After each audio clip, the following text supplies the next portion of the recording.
Hey boys, good morning. We're here with more von Carstein. It's Thursday, so we're gonna mix it up. I did start earlier, so we get a little bit more here. The raid on Thursday starts earlier. We'll be playing probably until what is the times? 4 hours? Yeah, 4 hours or 3. And then it's the Carstein Hunter. But I'll make sure the Friday and Saturday are gonna be very long streams. I'm thinking on Monday I'm gonna level up my warrior. I was in the group today, yes. I saw you and RuneScape in the group. We are doomed. And I saw 3 or 4 people that can compete for the items I need. Nice. My brother has been playing Fallout New Vegas all night. Started playing the game like 2 days ago. Instead of going to sleep after playing the game for like 20 hours, he is eating lunch. I'm not planning to play it before like September, but he's always doing this shit at the worst possible time. He was playing Warcraft 3 campaign in the kitchen, and this is why I got back into Classic. But I'm glad he opened my mind regarding the better server type. You see a city slicker, pretty much. That McCarran Airport concourse, he gets lost there like all the time. Hey, where's this? Where's that? It's like, where do you find anything here? I think it's gonna be one of the last hot days here. It's really hot here right now. 2 more days and this heat can go fuck itself. 2 more days. Yeah, 2 more days of this month. The last week of June, all of July, and first week of August. That's the worst weather in Croatia. 40 Celsius here? Get the fuck out of here. 40 Celsius here. How are you alive? Oh my god. Hey Jan, thank you for your support. Appreciate it too. Anyways, look at this, guys. It's turned 20 and this thing don't look good. Like, why is there so many provinces? Look at all these regions. What the fuck are we doing there? We're just overextending.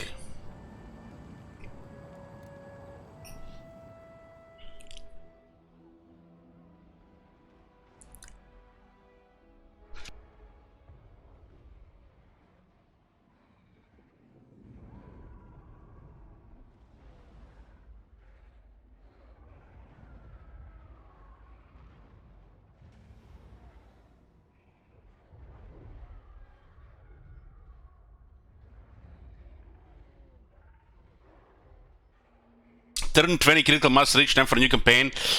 Well, the chat decides the length of this campaign, Booker. It's good, right?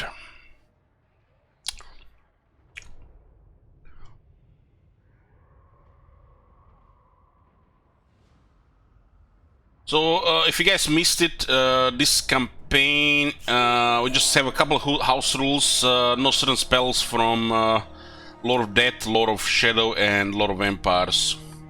Usually the damaging ones. Fate of Bejuna, Kekvi, Purple Sun of Xeros, Penumbrum Pendulum, Pit of Shades, and Wind of Death. So we're not allowed to use these spells. We can still skill and unlock Conduit, but we're not allowed to use them. So this is turn 20, boys. This is how what do I say? This is how peak gameplay looks like, Kappa. You just overextend and hope nobody attacks you.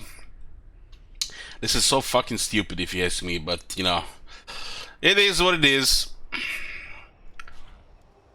Bring me flesh to craft. We got 11 settlements in 4 provinces. We got Eastern Sylvania. We share it with Manfred, who is spitting in our face by building an armory building in a small settlement with no capital. Is our vassal. So we're gonna have to adjust the whole campaign to make this work. Otherwise the vassals don't work. We got Western Sylvania. As you can see, a lot of it underdeveloped. You need growth. The growth kinda is low on the vampires at the beginning, but it kicks up, and the buildings are very expensive. If you get ahead of the curve regarding economy, the vampire counts just steamroll. There's a Mootland here. There is a Steerland. You can see all of it underdeveloped, no walls anywhere. I'll run this here. At least the corruption is going to the point where it's makes this stable, so you can keep going. We even put Isabella pretty much in range of 2 armies from Golden Order, and then like, nope, keep overextending. And there were 2 armies on Wisland raiding us here, so we destroyed both, and now we're gonna take the lands. Altdorf is very close. I think overextending is stupid, and it's a gamble that may pay off. But you know, I like to play safe. You know me, guys. Sometimes, you know, people telling me, Elich, why don't you conquer the whole world by turn 60, like your life depends on it? I just tell them to fuck off. I play this game however I want. Just a moment.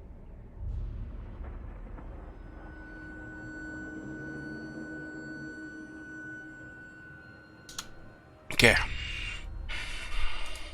The von Carstein. I need more cooling here.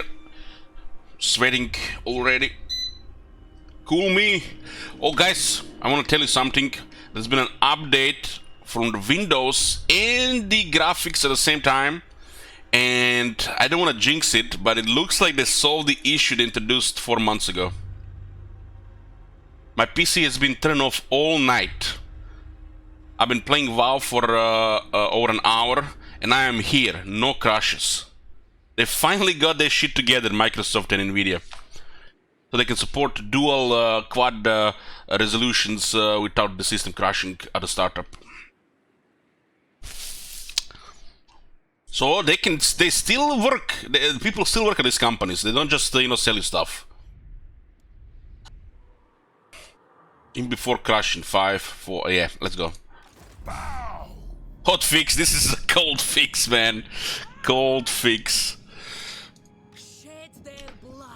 So Null has a massive garrison. Why does it have a massive garrison? It's because the Ford foundry gives mortars. Oh man, mortars. Mortars. We have no flyers. No flyers. Let's just get rid of Wisland before they invite somebody to war. Can she reach Vlad? Is this one can reach Vlad? King of Darkness. Let's see. No We had the skeleton technology since turn 16. That's very good. We had a student early, and we got the Necrarch research bonus. You need to really get this early. She cannot reach Vlad. That's a shame. Cannot reach Vlad. What is this one? This one is a strong debt. The heroes will start showing the maps now. Darkness comes.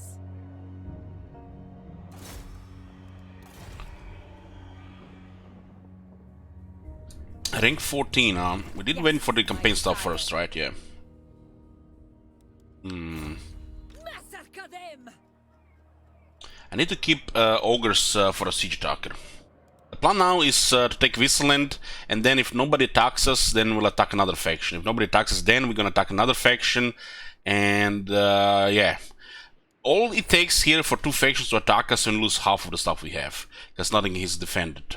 This is the reason why we're getting a 3rd army, and maybe even a 4th army. Since the skeletons are free, the Lord will try to carry them with maybe one special unit. What's the plan for Manfred? We'll keep him a vassal and see how it goes. I think Manfred as a vassal can be useful, but you just have to adjust the whole campaign around it.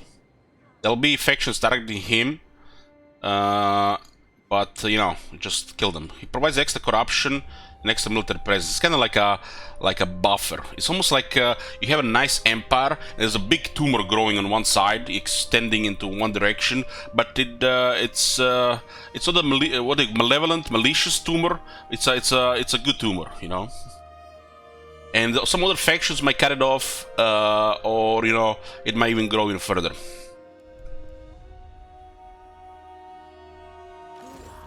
Malignant? I think it's a malignant. Annihilate them. Yeah, let's take this. Yeah, Karazakarak has expanded aggressively north. And what's worse, they confederated Karakadrin, which built full garrison in the capital. Full garrison, it's disgusting. Look at this Spirit victory. What the shit?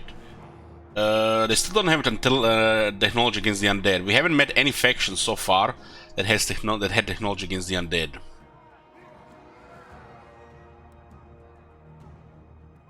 Twelve armor-piercing damage on fell bats. Yeah, right. 7. This is like old Riser standard. Taking a little bit of attrition from the living lands, but we'll take this price now. 60 leadership on fell bats is very good. You get murdered captives 10 turns.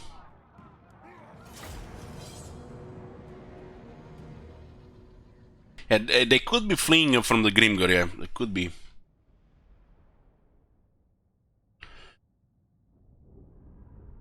It's random, Straklan. There's a lot of things like this that are random here. I've seen, if you guys watch the campaign with Azak, the Emperor had the anti-green technology on turn 5, or was it turn 6? And then we had, I think, one Grimgor campaign where one of those factions that were Empire didn't even have it like 78 turns later. So this is random. It's not like they might have a higher desire to get it, but I feel like most of these things in this game, especially since the Spaghetti Code exists, is just random. Reichland probably can get it more than anybody else, but just because they're a major faction. Hey, Konglok.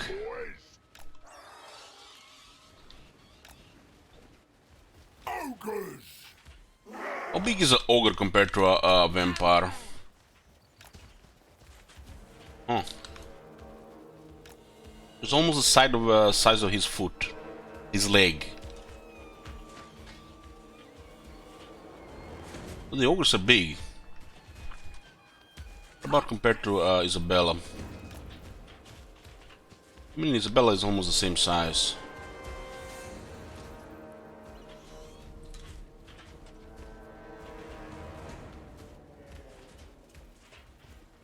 But who's hotter?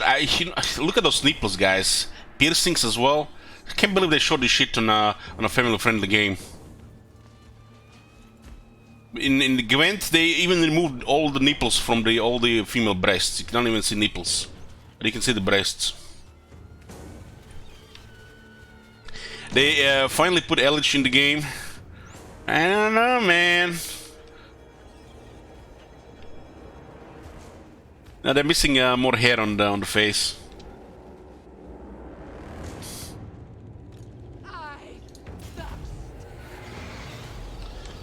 You're gonna just overrun them with flyers. I'm just gonna get close first. Isabella von Carstein.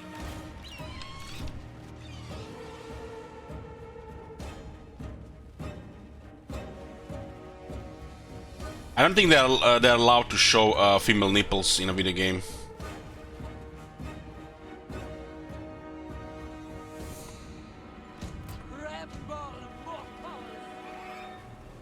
I think there are definitely games that show it, but they would mark, you know, as a porn game. They show female nipples.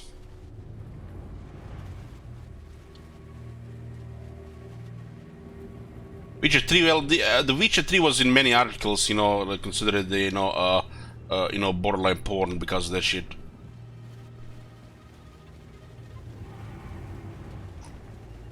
These are the guys. These are people who worry about blood and gore. and it might be due to for them to charge a little bit more money. It's basically what I see. It's stat hoarding. So a million people buy the game. Just one example. And let's say they release this DLC. Maybe, let's make it like $2. And it's not even to make money. It's to see how many of these million people will buy the Blood DLC. So note how much effort they need to put into Blood and Gore in their future Total War games. Because the Blood and Gore cause lag, and they require more effort to work on the game, so it actually works and is optimized. It's all about laziness. It's not about money, it's about laziness. Because they can put those resources elsewhere. So why would they work on something that not everybody's gonna use? It's gonna fuck up the rating, and it's just gonna bring lag and bad optimization in the game. Imagine, they're just lessening the workload. That's why they charge you $2 if you want to have lag in your game. And they see how much people get it, and I don't think they care about optimizing this shit. Because the Blood and Gore causes lag. It's the worst thing you can activate in the game for performance. It looks bad most of the time.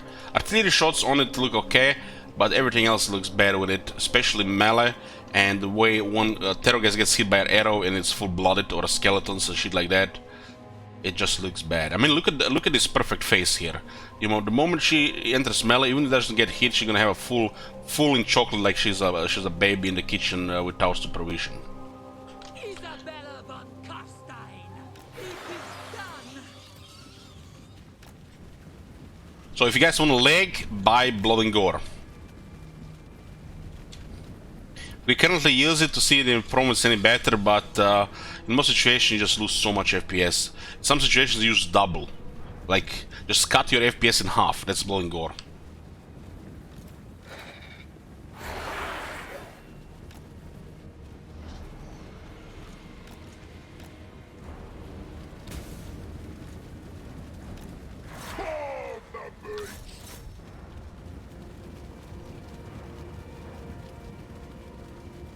English Cake, thank you for getting support, live for tier 3.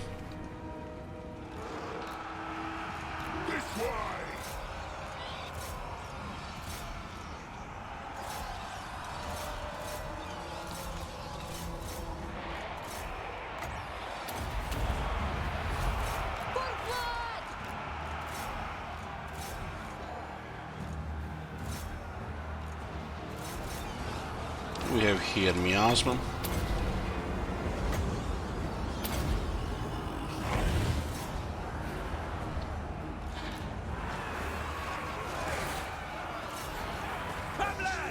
Bats are taking more damage than all this there, but then the bats, they always take less damage.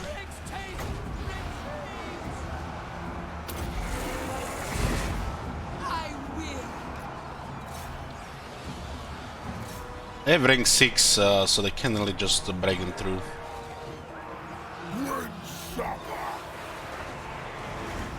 Looks like the route has begun.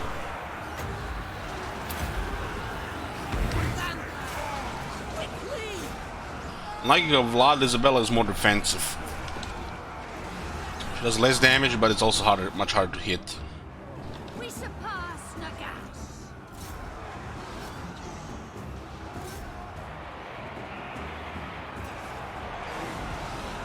Endless night, your desire. Start of the September, I'm probably going on a vacation. Not sure yet where. Azeroth or Nevada. Night has come. Queen of darkness. All life must end. I am immortal. Isabella von Carstein.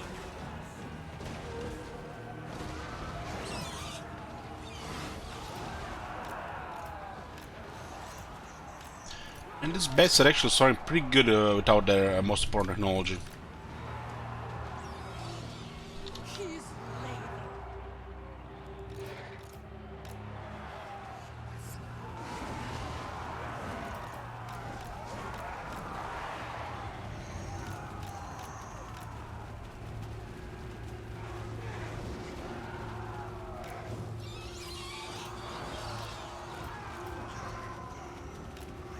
Are you gonna level a goat babe? I have zero interest leveling Draenei. I'm gonna just level dwarves.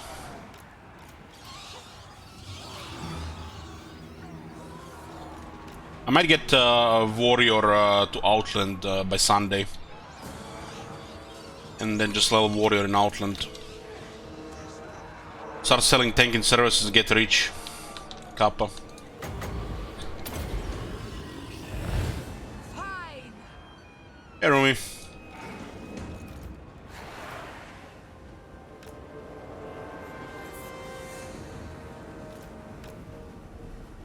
Let's drop some healing here. Who need it? Okay, I don't need it.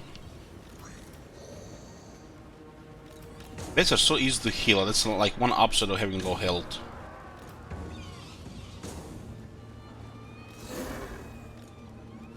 Swiftly.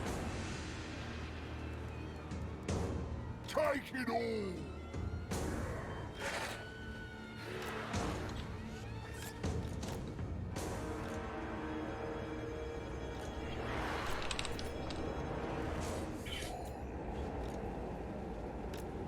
We can heal groups of 4.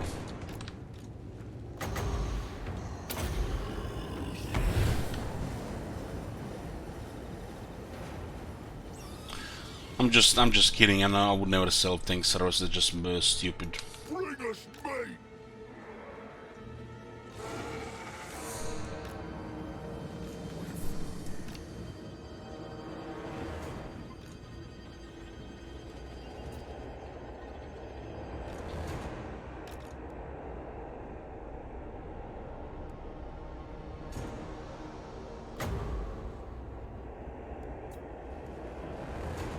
One more.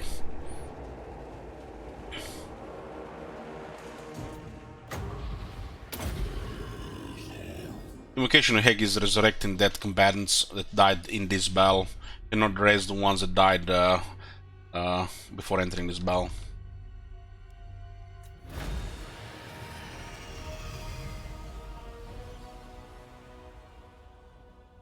Wow, Ogre's got 237 kills. Get the fuck out of here. A good smashing swordsman.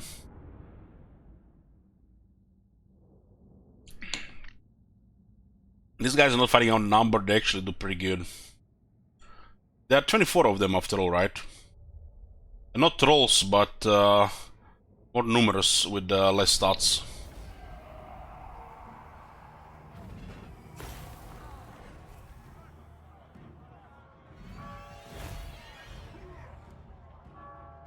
Did Invocation of the Hag used to work on more than 4 LS? Yes, it got nerfed 3 or 4 times since the release of Warhammer 2.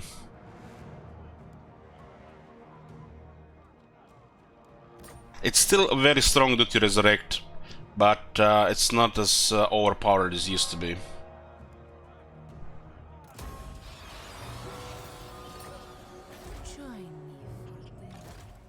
Nice. We got Wissenburg, we'll take Dottenbach next turn. On death ascendant. What do we do with Melissa here? Kinda needs more ranks. I haven't found anybody to get kisses from, even if it's just a waste of gold most of the time. Now, thinking about doing kisses early just will deplete your treasury. And it's no guarantee at all.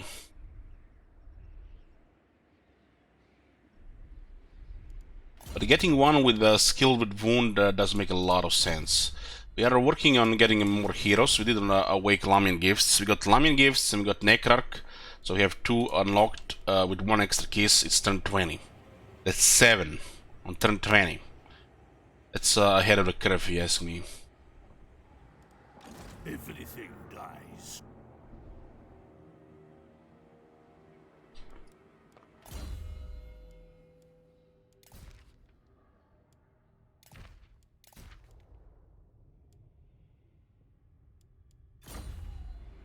I'm going to add just more skellies here. Skeletons do cost initially to get, but we need more military strength. Bring me flesh to craft. I'm gonna be getting a rebellion in the moat, and this guy will be there to handle it. They will serve. Strike out.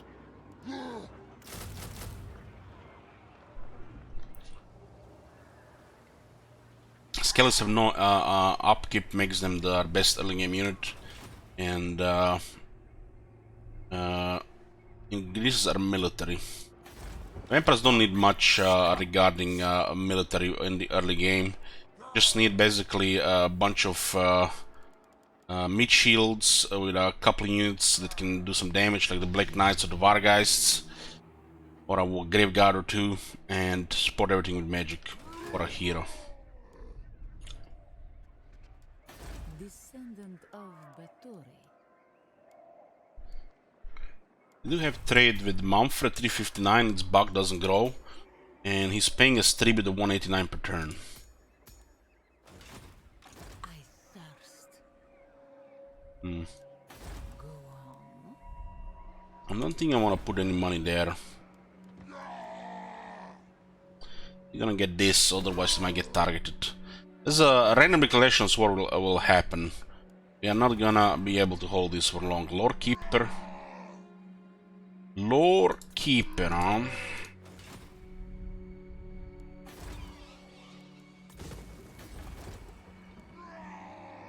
There's a Weapon Master and Lore Keeper. Weapon Master is excellent for a White King. Is a solid fighter throughout.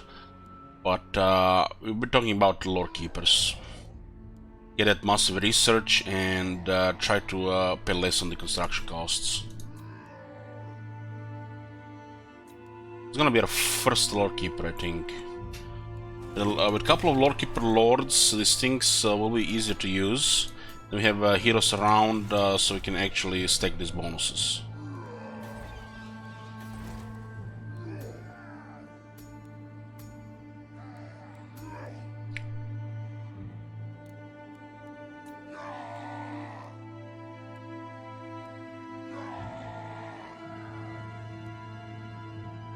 But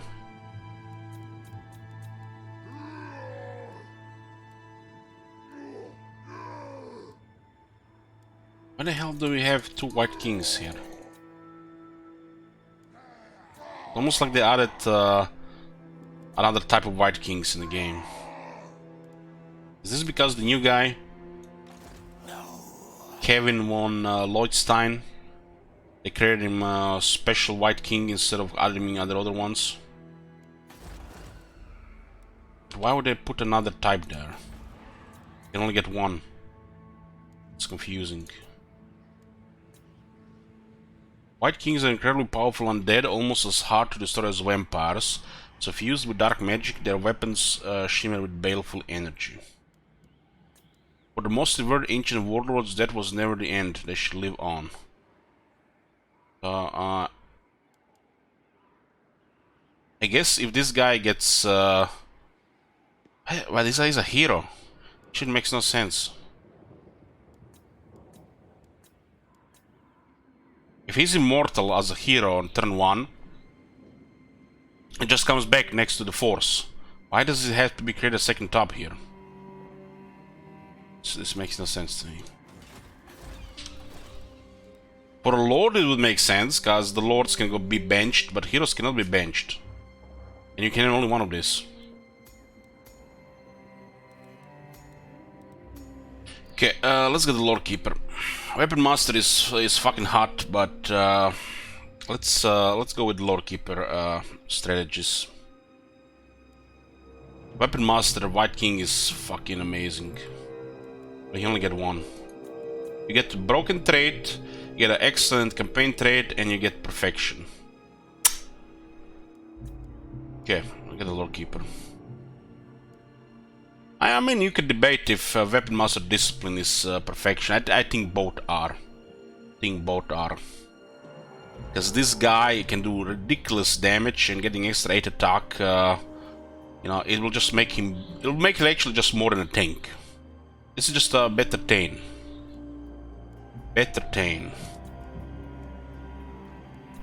Weapon Master Discipline and board perfect. But a Lord Creeper is a good option.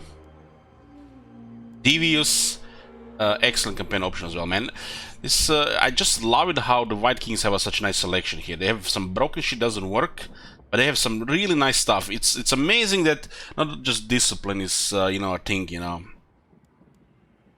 That Lord Keeper and got Devious for the campaign. You get Weapon Master and Discipline for battles. Holy shit! If they remove the rest of the traits, I'll be happy with that.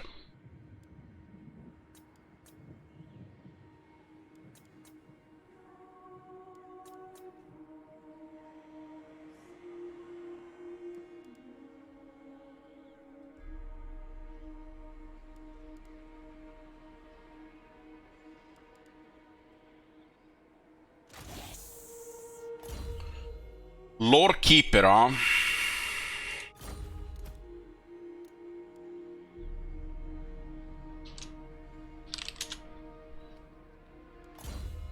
We can get student this guy as well. We don't want any rebellions in this area anymore, so we'll put this crap here.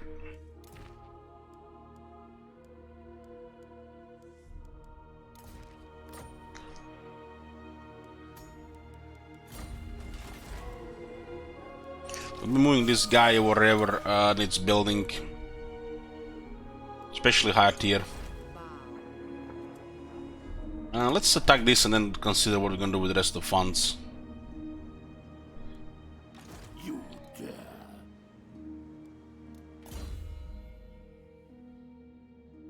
I think that White King, this army could have made all the difference, especially if he was disciplined. Soon I'll be all powerful.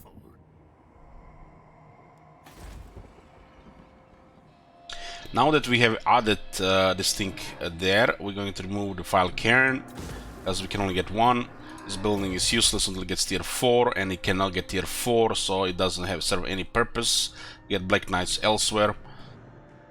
So Mausoleum is the next thing, so we get more vampires. And we got Vlad in Null. Can we actually take this city? I don't know.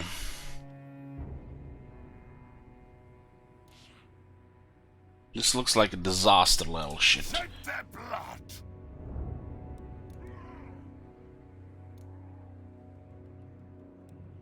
Skellies do have battle skill. Man, if we had a single Vanguard against this army, would have been fine. But in a siege, the cavalry is poop. Even they just dominate early game on the battlefield.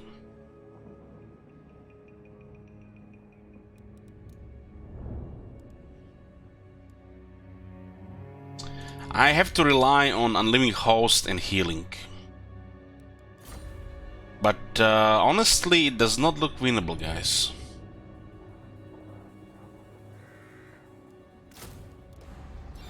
I mean, maybe because my experience facing the Empire Terminators is with their technology. Hey, Gal. This skill should be enough. It should be enough. I don't think they got any technologies for stats. They have no armor, thank God. They only have leadership. They only get one technology so far. So, should be okay. Heavy casualties on our side. Our spearmen are almost as good as the swordsmen without difficulty buff.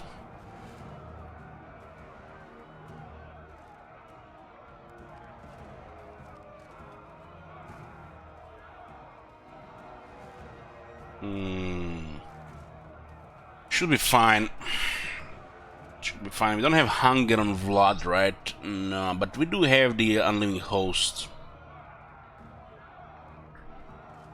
Nice labor points, yeah, it's because siege holder from the walls. Those 2 mortars will make us cry.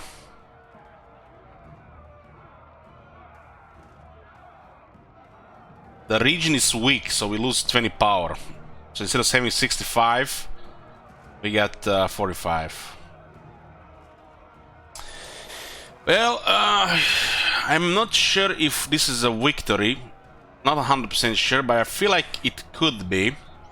So we'll do a prediction here.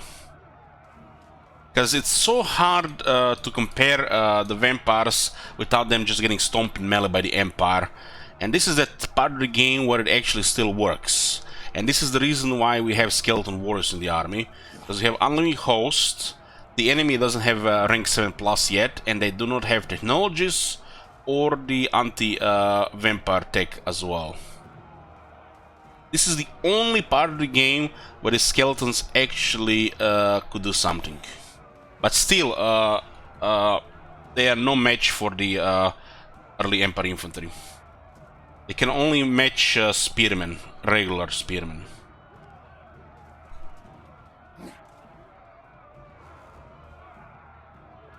Two mortars is kind of tough. And 20 less power.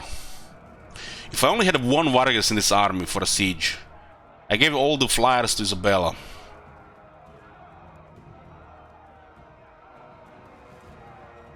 I feel like even if we win this, we lose a couple of thousand dark magic, but getting this city ahead of time, it makes up for it.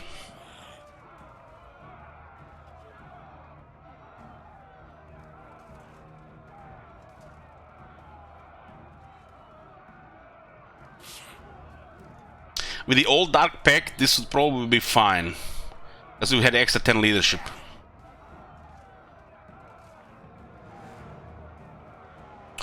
If this was Graveyard, we would win, yeah.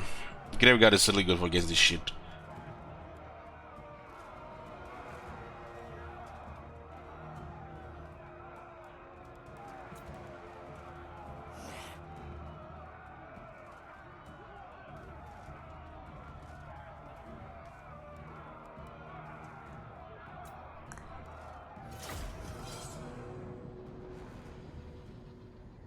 Stop the count. This is a good prediction, guys. It's a good prediction. Because if a battle is very close, it sometimes is just enough for you, you know, to have one less unit, or they have one more unit, and it's a defeat. Especially if you can't drop on their heads or use magic properly. Because we don't have much magic here. This magic here is fucked because the minus 20. That's gonna be 4 less Invocation of the Heck. 4 less. Even if you min-max it. And we are pretty much forced to attack the whole wall alongside it.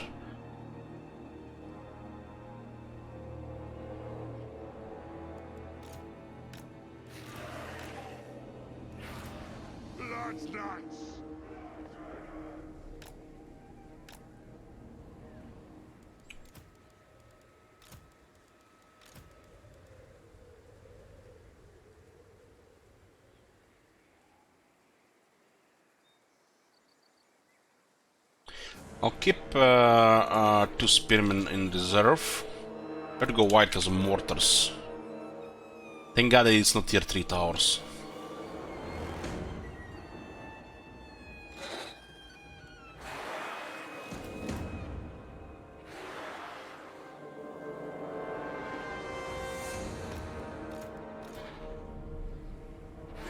This literally feels like tower defense where we are the creeps and not the ones defending.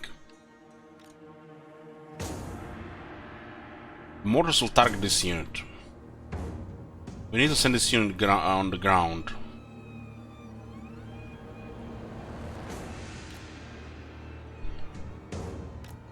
These are armored skeletons with poison attacks.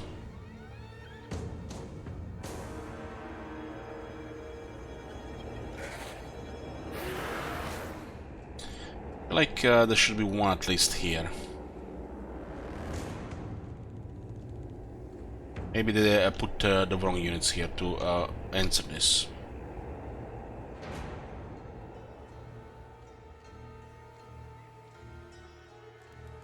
Blood von Carstein.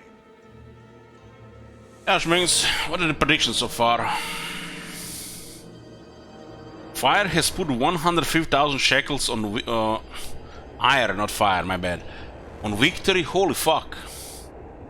Somebody has full confidence in either my skills or the blood.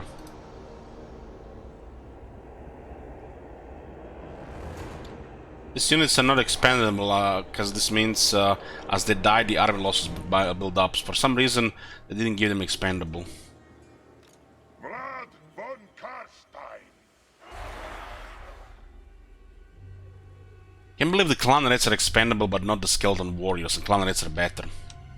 Let's how fucked up this is. Very well.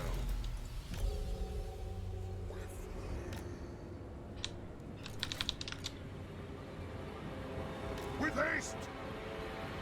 On death. Okay, you boys climb here.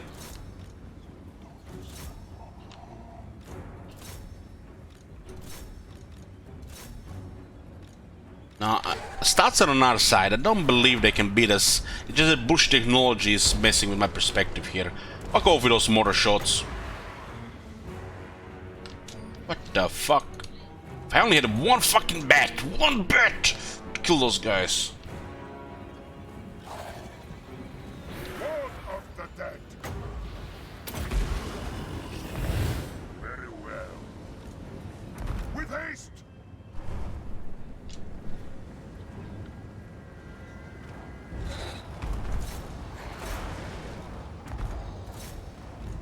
God, those mortar shots are disgusting.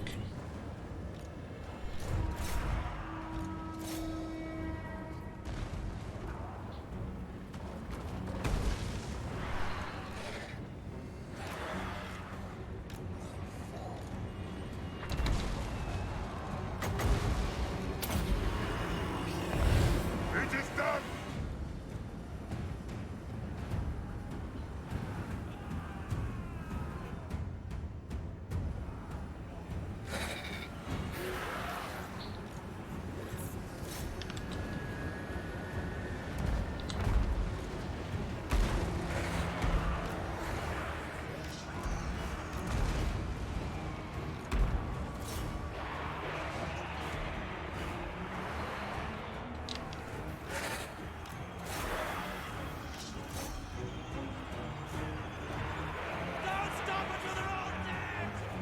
Hopefully they hit some of their guys here as well.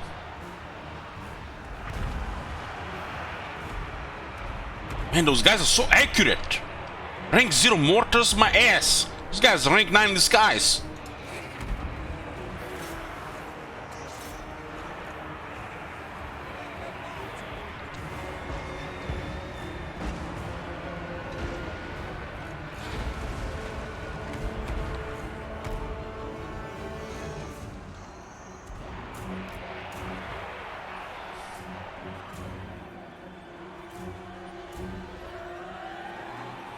Kneel before your master. We need to clear this source and get to the mortars before they run out of ammo.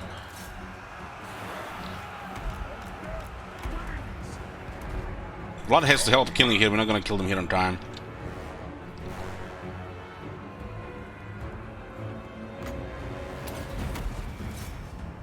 Attack!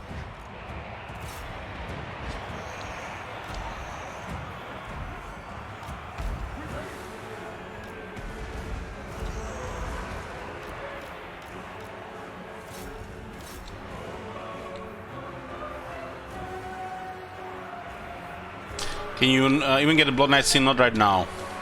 I'm keeping them in the reserve. The Keller will save the day.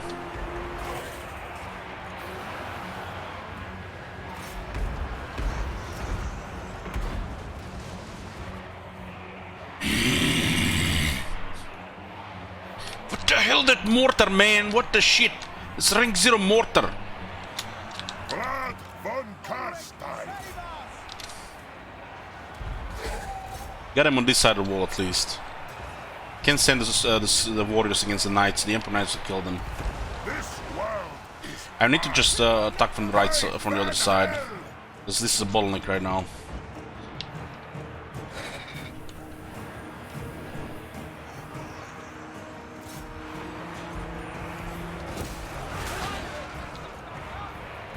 I don't have a hunger on Vlad.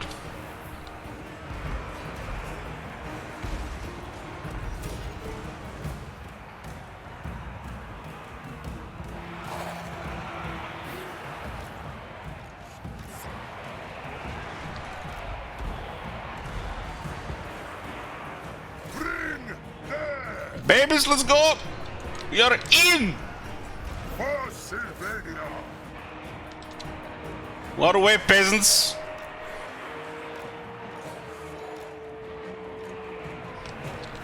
Oh, they are fucked now! They are fucked now! Blood knights! They shall bleed!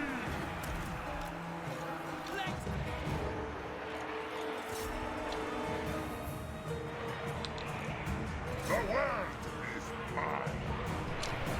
The halberd here? Fuck off! What the hell is this Skynet tactics here? Blood dragon! Look, what the? When did this get here? Blood knight!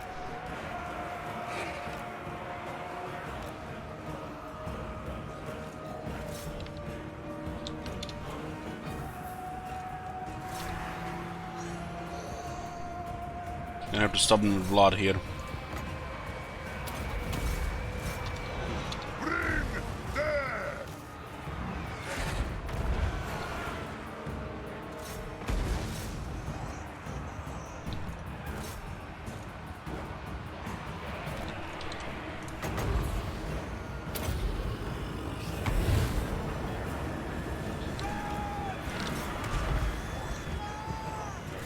This guy's doing good here.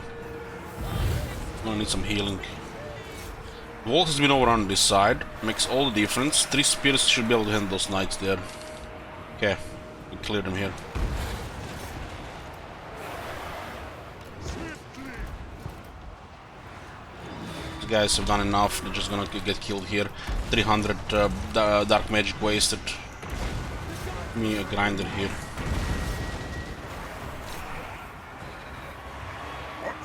This guy doesn't want to fight blood, huh? Blood knights!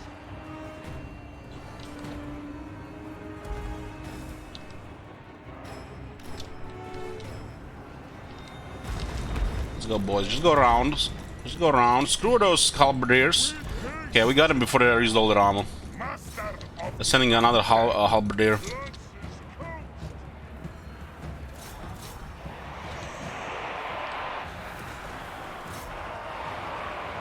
Knight has fallen! You don't want to get hit by the Emperor Knights and the halberdiers at the same time. For blood king!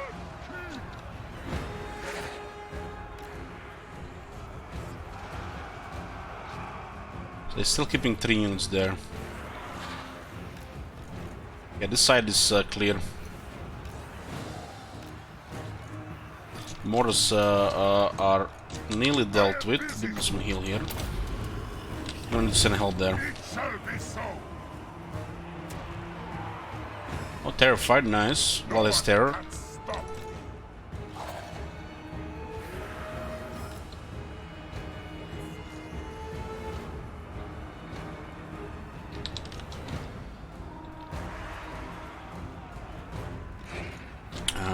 We have 3 spearmen here against Alberts. Send these guys here to get rid of this. All shall Knights alive. for Sylvania! You can just steamroll this one, then come back here. With haste! Swiftly!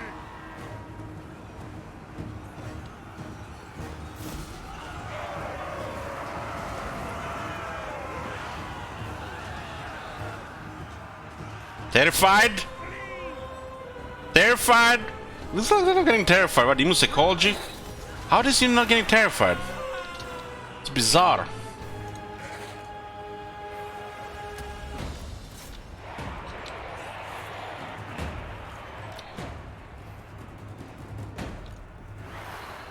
Blood knights!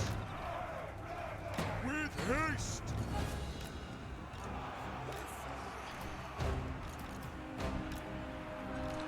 Heavy cavalry will overrun this. Swiftly! Time to feast! Hear the night! We can remove their attack. All shall perish! I'm not sure they can go upstairs. Let's see.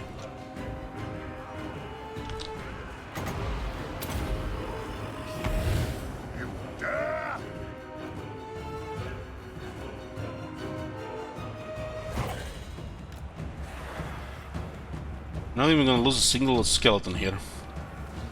Well, yeah. Empire, you suck without your technologies. You suck. My skeletons and battle skills are better. I need to buff the Emperor, guys. All shall bow before me. Remember, guys, melee on Legend doesn't work. No, no, no. Gotta magic and you know, Wind of Death, delete everything, or what I'm called, range.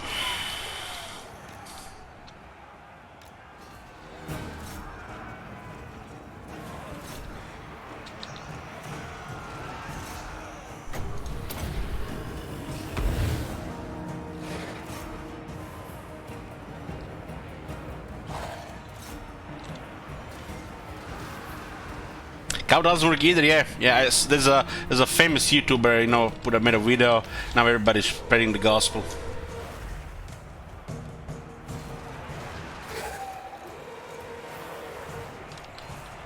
Wow, not a single skeleton lost.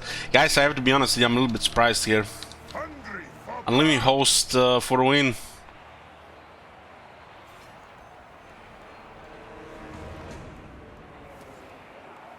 One of the skeletons got 112 kills. He's got 72. blood von Carstein. They didn't have a single technology. Not a one. Not 15 armor, not 10 leadership, 10 attack against the undead. No weapon strength, no speed.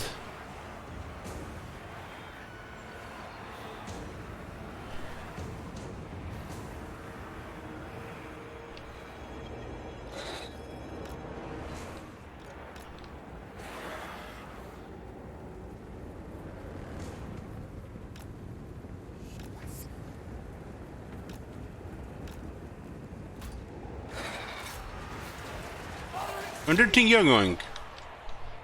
This is my lawnmower. Blood knights. With haste.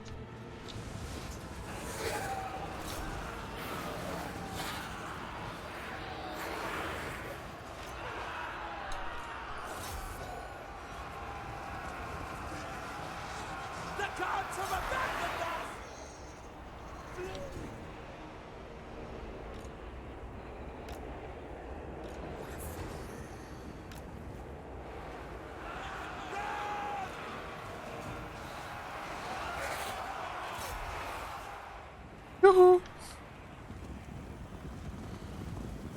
Be thirst.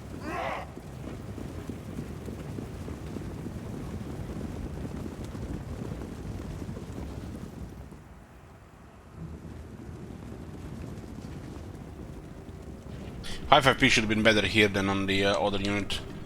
But who would expect they would have removed the only two units guarding the gate from the gate?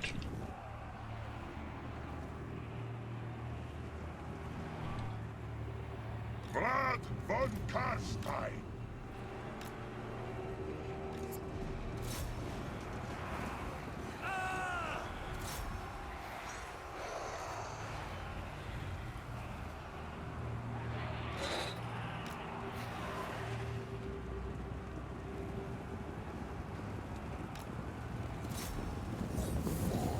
Alric's teeth! Retreat!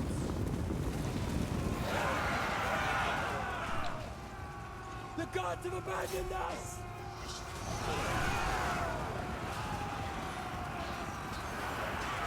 Put him to the sword, boys.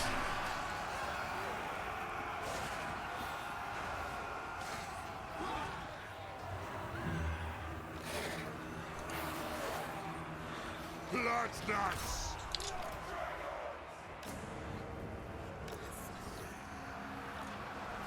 Alric's teeth! Retreat!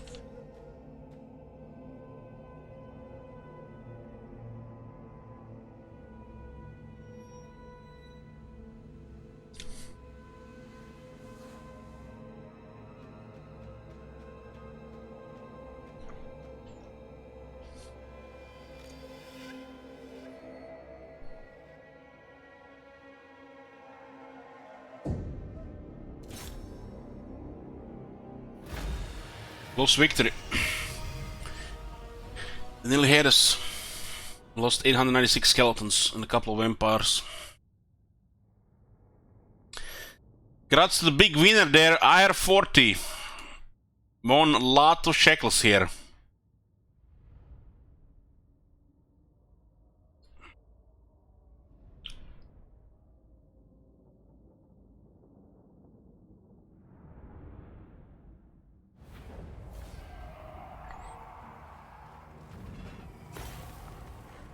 Mortars cost nearly half our casualties.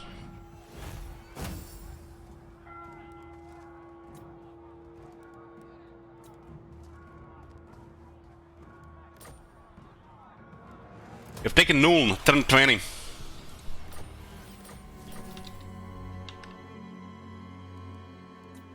This is turn 20, boys.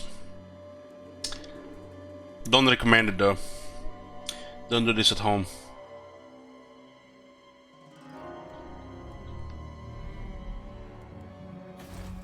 Or does the wall get destroyed? Why would they keep the wall here?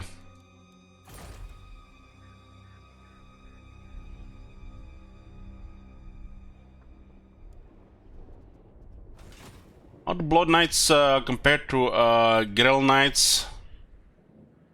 Well, due to Bretonia cavalry superiority, the Grell Knights are just better. But the Blood Knights is one of the best units of the Graveguard. Of the vampires.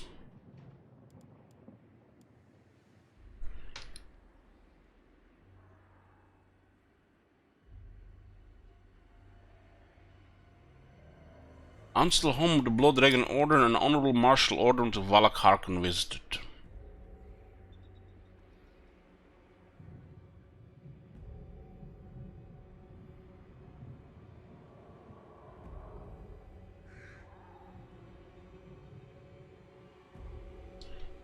Well, that's a very good landmark. But its costing is tier 5, so totally justified.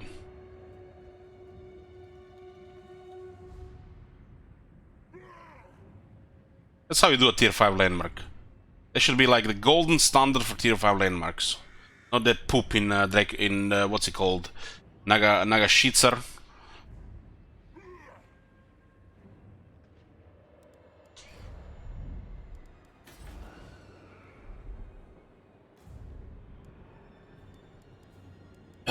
Missing 76 shekels. Maybe Mumford has it. Fellow beatless hearts. Okay. Yes. I am unstoppable. Rank 14 here. This is the only host I was talking about. 8 attack, 8 defense for the skeletons. Makes all the difference in melee.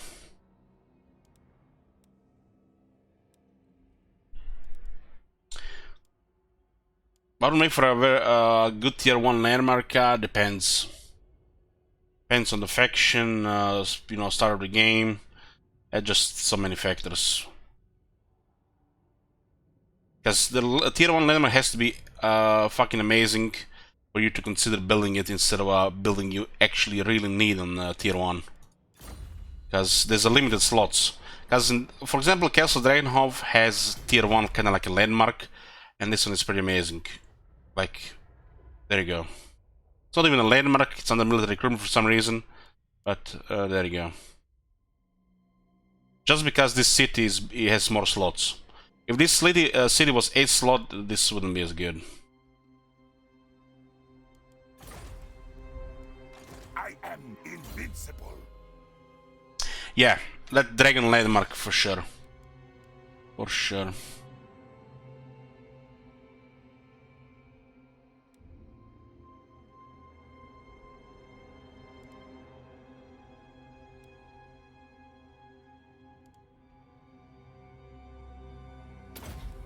Going for monster strength. Another buff for the whole army.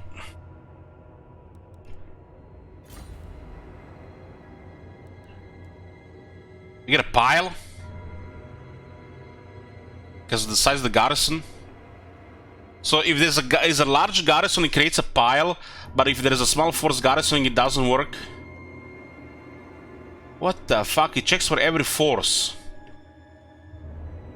And if I knew there was a pile possible here, I would have sacrificed more skeletons.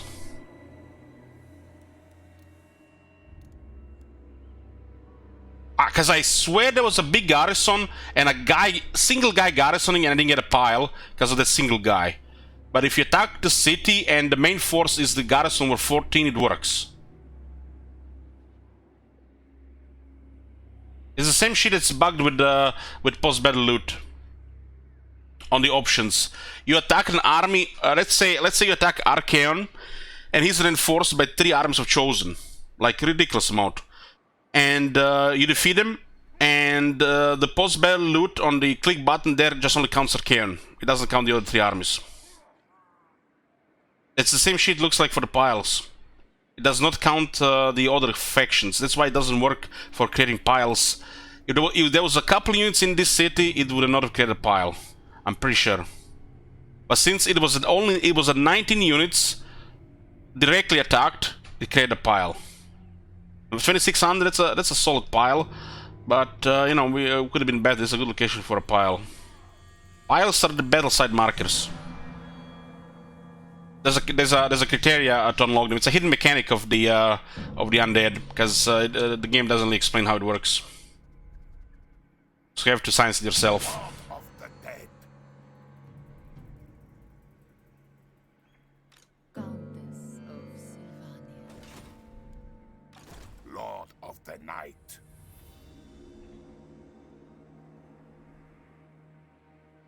Yeah, exactly what Chicken Town says. If there was an army in there of 13 units, there would have been no pile, even there was 4,000 dead. Yeah, it's bugged. This is definitely bugged. It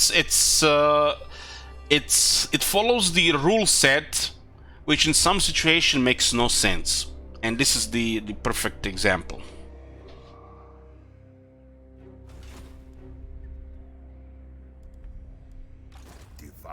Because the pile is a pretty important part of the vampire counts. Like, we got a pile here 3800 and a pile here 3800 because we know how it works. And, you know, these stuffs are needed. And here, if you knew you would get a pile, I would have probably made another 1,000 skeletons die.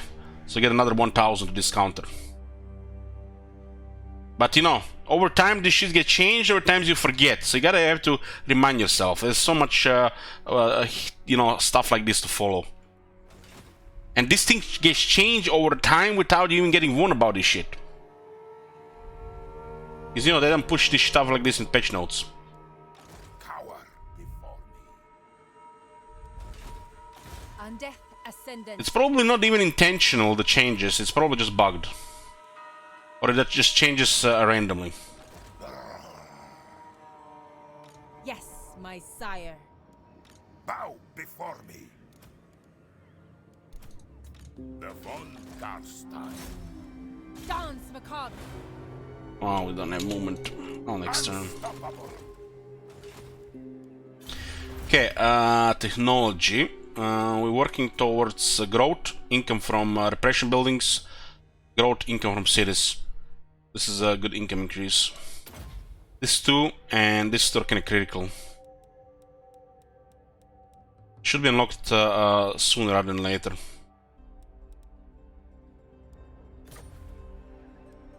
We do have decent research, 45 extra 45%. We only got 1 student so far. We can equip 3. We should be trying to get more students.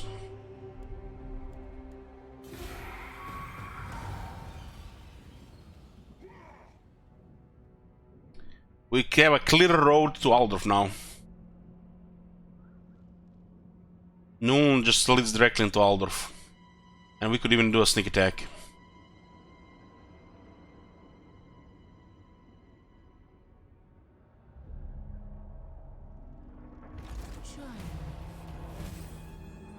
Oh, look at this. Another chapter completed with 0 bonus objectives completed. I don't think they even know how to sort those out, because those things are stupid to even consider doing. Makes no sense even doing them, because they're for the early game next to impossible. Unless you want to destroy your campaign.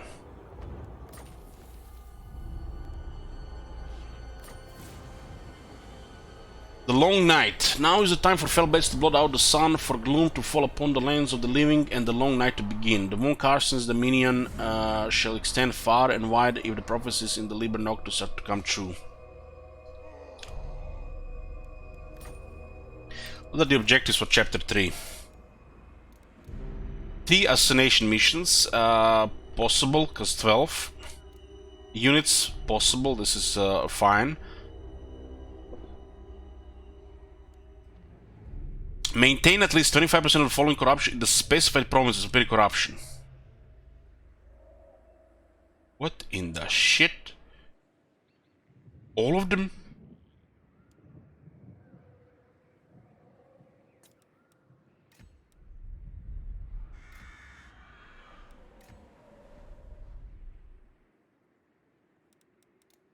"15 missions, yeah, 15 makes sense.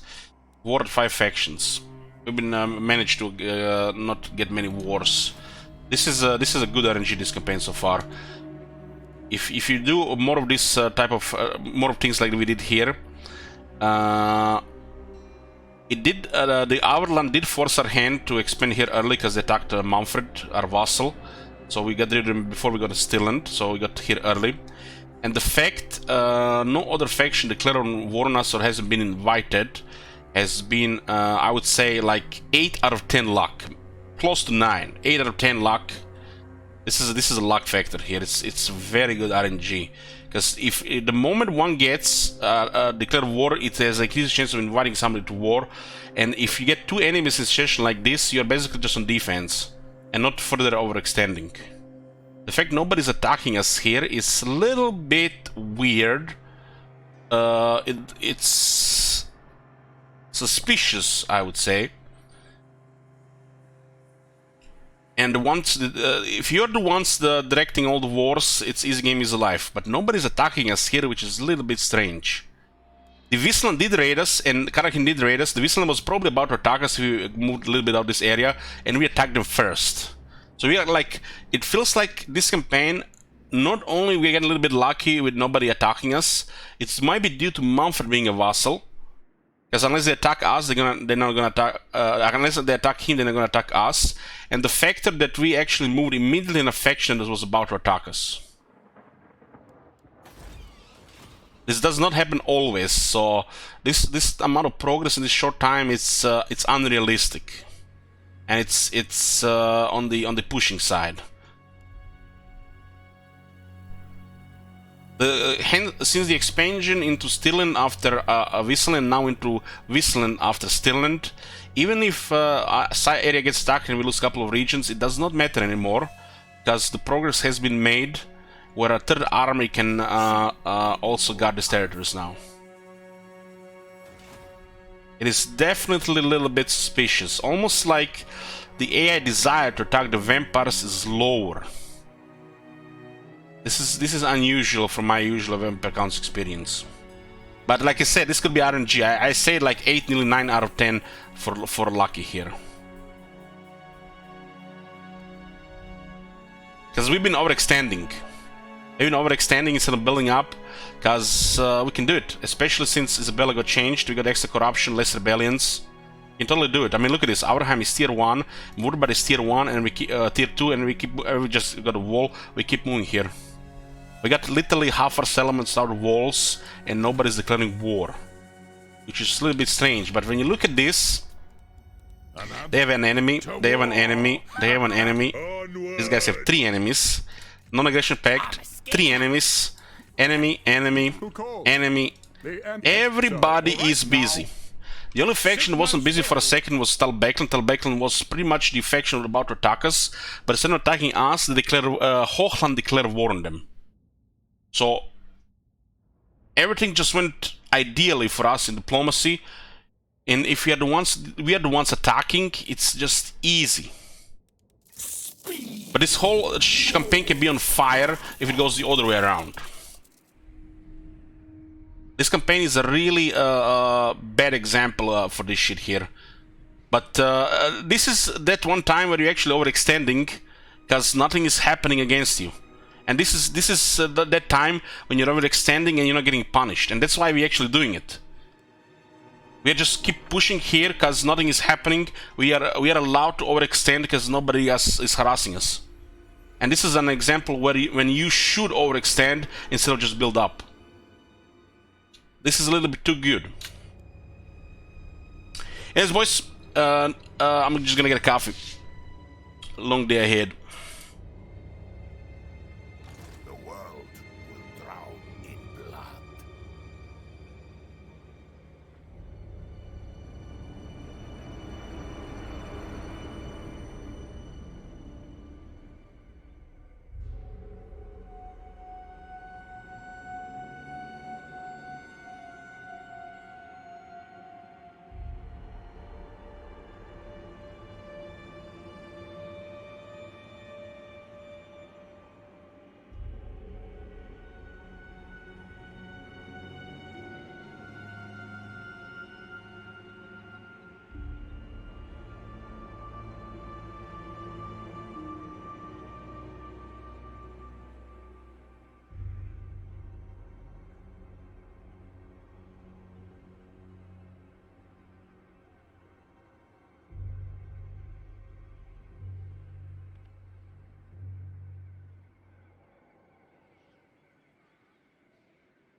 Here, got a coffee. Yeah, that command has aged poorly. Was a Warhammer 1 reference, really totally abusable. When people mention auto-resolve abuses, it's all originates from Warhammer 1. Ever since Warhammer 2 released Tomb Kings, the auto-resolve has been against you. So if it ever gets good for you, it's pretty much, you know, a good thing. So right now, Wisland has one region. This action does not have my consent. Reichland, I feel like they're traveling in Bretonia. Solon is the closest, Golden Order. It makes a lot of sense. The nation. Cut over the Empire Confederation options. And they might be busy in just moving around here. There's an army in one of these two places.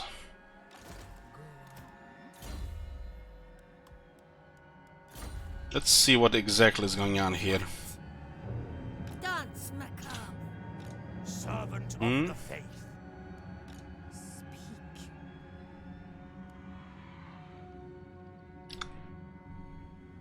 Hard to say where the Empire is keeping their stuff. We need more spies on the campaign map. Knowing this shit and where to strike is would be perfection, really. But we just have to, you know, keep these heroes out of the army, I guess. Light. My thralls track ahead. Altdorf is tier 3. And there is a small army here. Received. All shall know me and tremble. It's hard to say where the rest of the stuff is. There's an 8 units here. I feel like there's an army moving in Bretonia. That is the only thing that makes sense. Yes. It almost looks like Paramount was weakened by something and they declared war on them while moving towards the Skull Smashers, and there was a battle where they actually lost a lot against Skull Smashers, or Paramount declared war on them because they were weakened in the battle against the Skull Smashers, because there was a time where they were actually had no military for a second. So I would say the main force is in Bretonia, but it's no guarantee unless we can actually confirm it. Second army. Mumford is making a second army.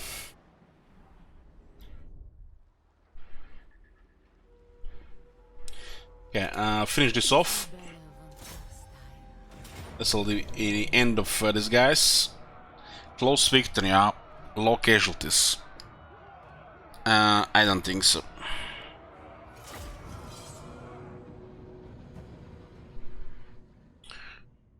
Yeah, I saw the group for cards there, RuneScape.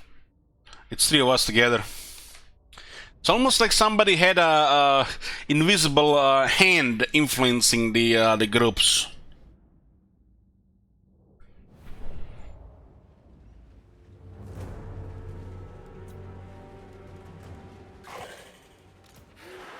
With the vampires in the army, I would have probably taken out Resolve because we have extra replenishment. Without the Emperor in the, vampire in the army, no.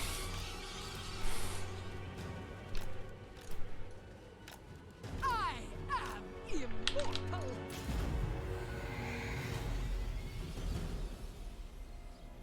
So be it. Strakon, have you been in Carstein so far?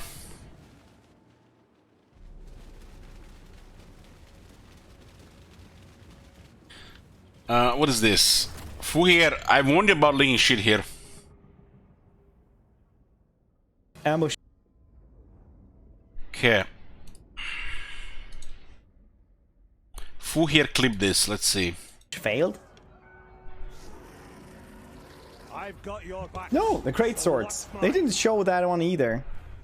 They didn't. Your back. I've got your back. No, the great swords. They didn't show that one either. Bring out the nooses. Yeah, the Outer Resolve rework strikes again. Yeah, I had this happen as well.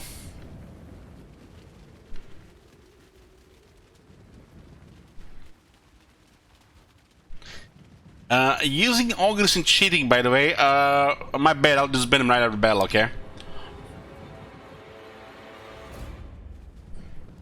Bring us meat.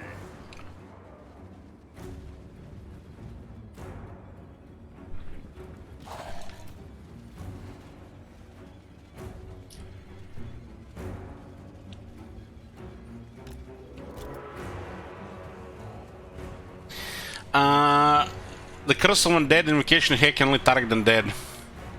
Isabella von Carstein. My streamer a cheater. Unfollow, unsub, clear history, hit your head 10 times against the wall.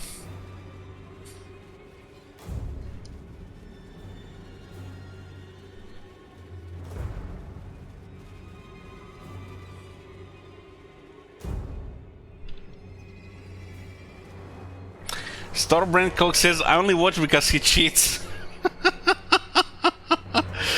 Oh man. Don't mind William, guys. He's a known troll and a confused person. The ogres take attrition in non-corrupted land. That's a good question. I'm gonna have to keep an eye on that.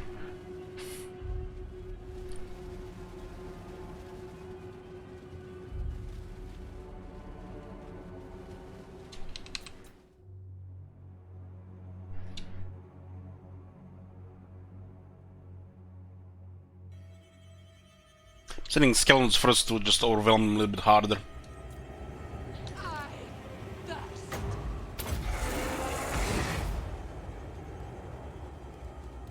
It's actually steak and it's the same thing. It's a different name, look at this. They both work together. It's the same thing, but they have different names. This is Book of Arkan, which gives you 1 health Dance Macabre, and this is the 1 health Dance Macabre that gives you 1 health Dance Macabre buff.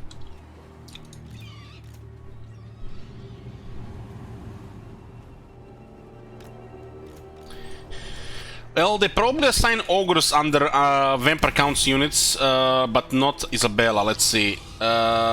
Possibly 20. Oh, 26. No. Isabella is not counted as vampire count. Is not counting for undead.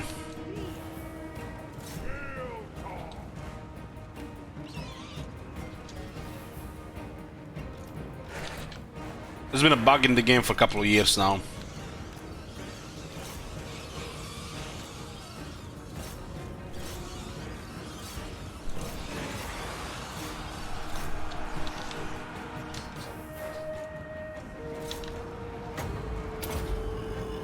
The beds have a hunger and extra stuff here.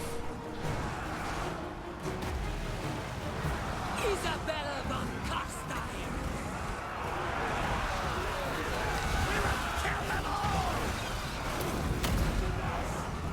Love eternal. Die.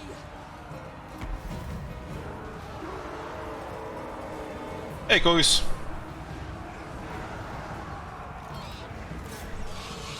Bats with regeneration, that's nice.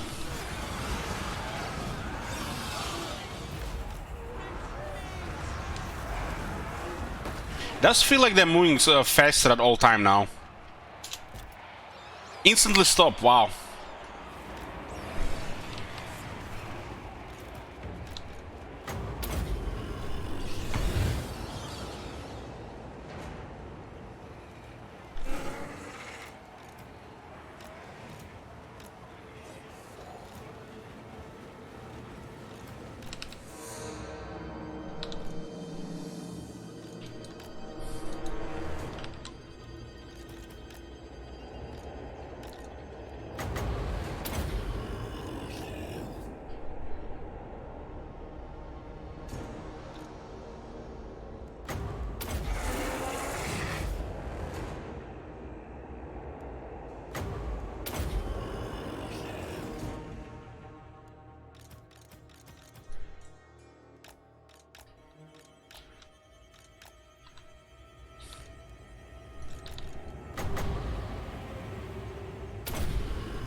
Praise them.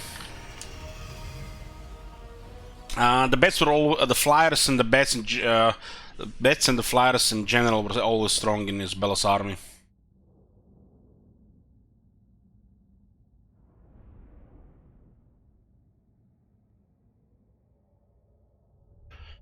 Isabella had always the buff for these units, but it's now even better. It gives them also hunger and better acceleration.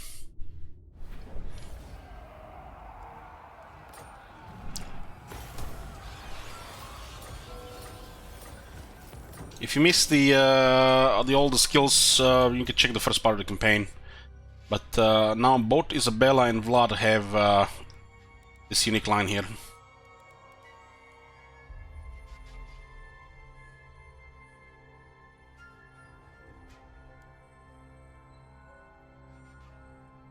This is great for cooling alone. Plus invocation Hector 9 cost upgraded. It's very nice when they have a lore master. What is that 24 NT units? Ogres. Ogre mercenaries.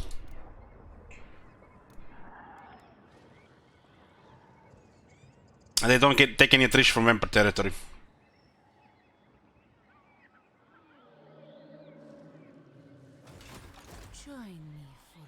Now question is, do we go for Reichland? And will they invite others to war? Expand Sylvania's borders. Soon I'll be all-powerful. Everything dies.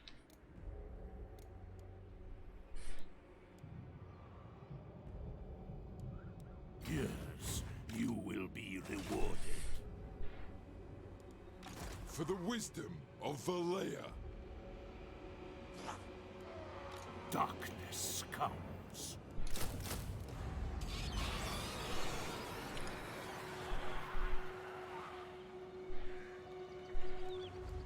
King of Darkness. We will.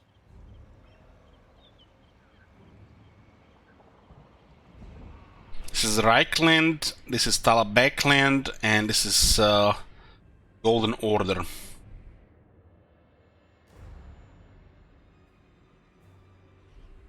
Then is the Mega Soul Cloud, not anymore, it was early on to create soul void crystals. Now just you can vendor it. All shall know me and tremble. The void crystals have dropped in price quite a bit.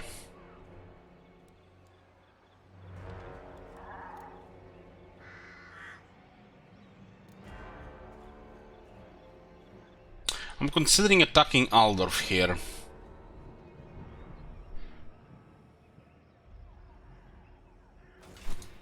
Countess of Sylvania. You dare. Now, Vargas are mutated vampires. They're basically vampires who, like you have that event when a vampire goes wild, starts killing people. When they eat too much, they go crazy, like bestial almost. Then they lock them up, and they were locked up so long underground that they got mutated. This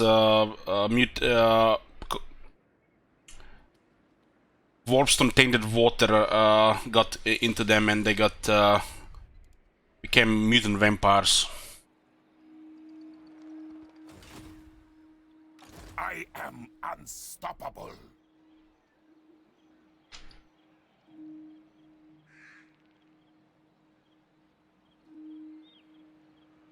We do have the battle skill here, but we don't know where their other army is here. It's a little bit of a gamble here if they have a follow-up, but I am fairly sure their army is in Bretonia. Fairly sure. What?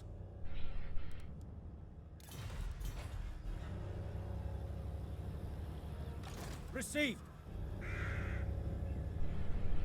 We could totally destroy this before they get stronger. Yes.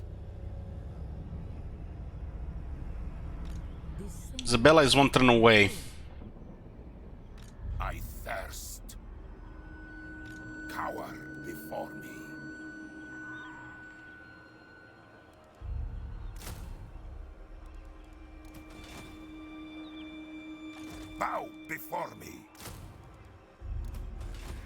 We will.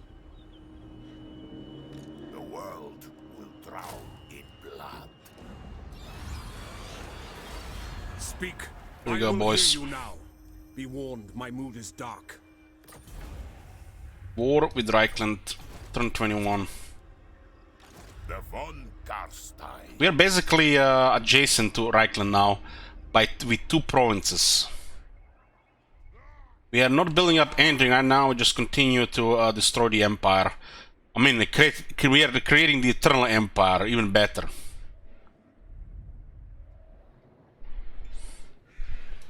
If they have an army close, this could backfire, but we only lose Blood Knights, really. We still have Vargeists.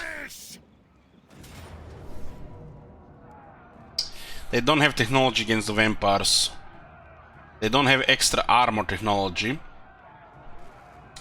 They do have a leadership and speed technology, though. You can see speed and leadership increased. So this is our window to destroy Reichland before they get the OP technology, which are plus 15 armor and 10 attack, 10 leadership against the undead.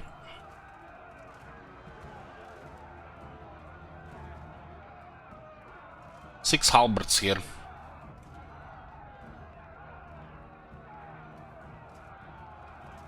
Let's put a prediction here.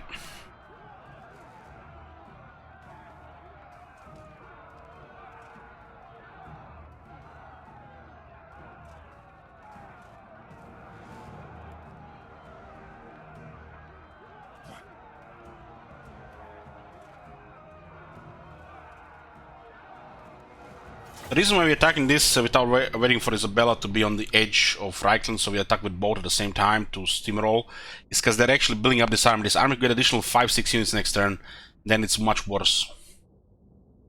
Clear them now, then reinforce with Isabella, and maybe even poke in Altdorf if they don't reinforce it. I guess this is like half the initiative, half the sneak attack.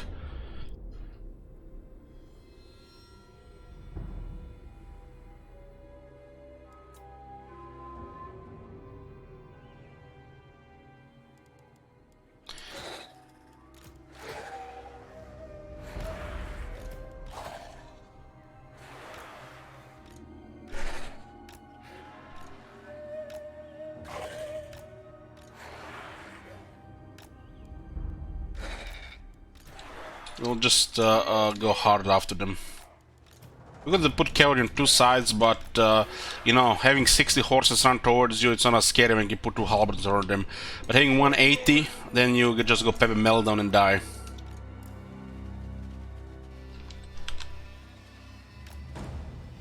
Vlad von Carstein.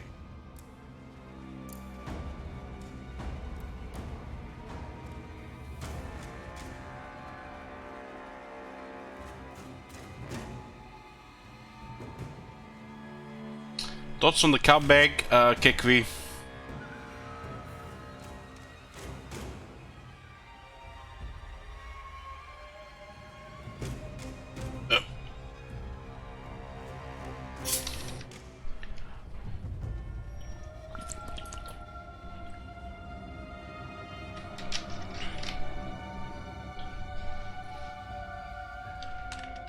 All shall bow before me. Hamir.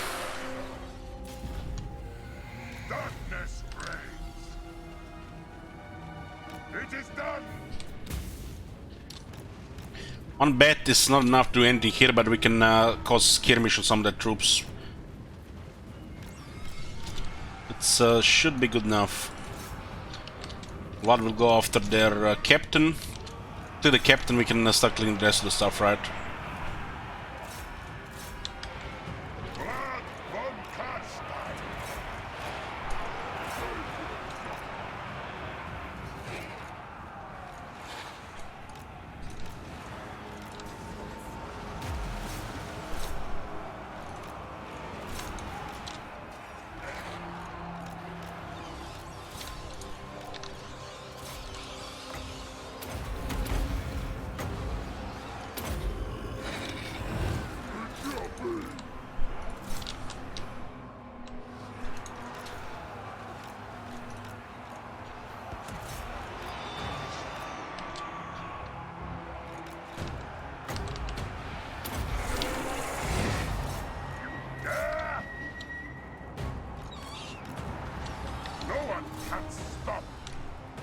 I don't like this one here anymore.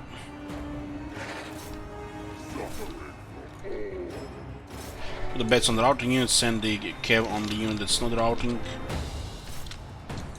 Formation should be broken there.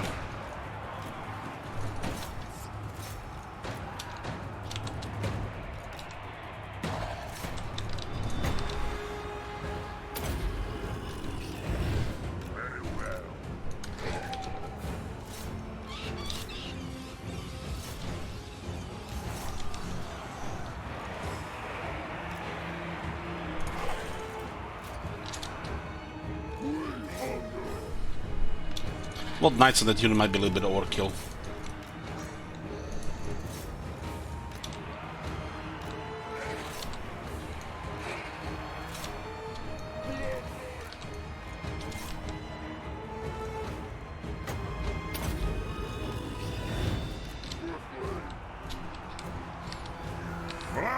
It's a great swords on Vlad, taking heavy damage. It's nothing strange there. Darkness reigns.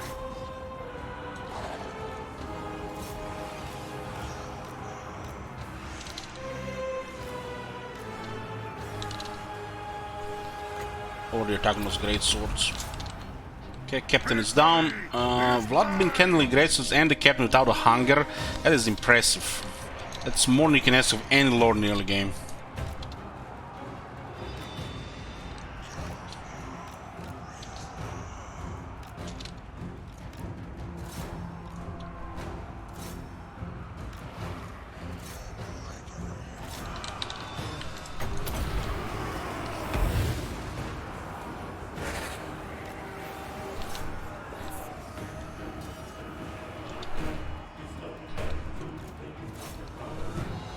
Must have blood.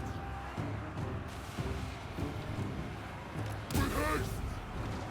Give them death.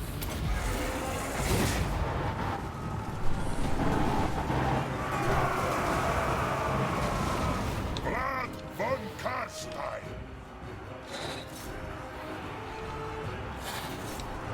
Cobra is a little tougher to rout, and they can actually kill the Black Knights.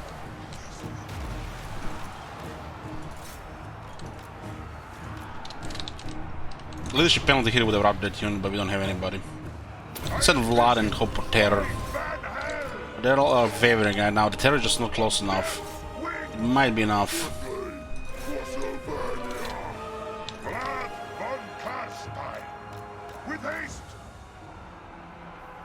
On death's wings. Okay, terror, terror, terror. 3, 2, 1. Terrify, but they're just gonna rout it. We're gonna terrify it. Terrify Emperor troops. Just need a million damage, and they're just the only way to get rid of them. Okay, just get rid of this. There's another great sword here, which it clears this no problem, so we didn't just keep pushing some charge damage. Hopefully Terrify triggers. This is a perfect opportunity for terror, but it's just not enough. And they don't even have technology. It's like the field is doing nothing. Plus 10, field minus 8. So like they're very close to get terrified here. Very close. Send everybody here. Let's try to get more leadership penalty. Stronger and fast units nearby and cause terror. Just ignore shit. Just everybody here. Terror. Good night.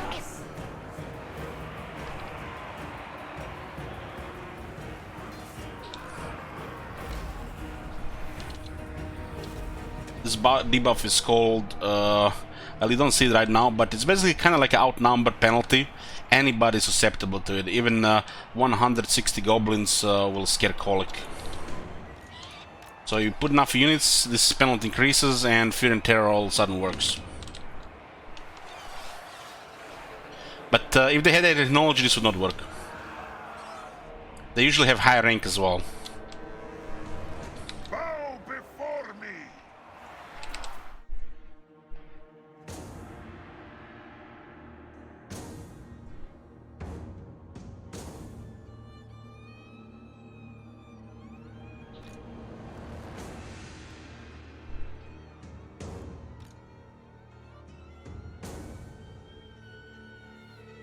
Don't have much power in this army.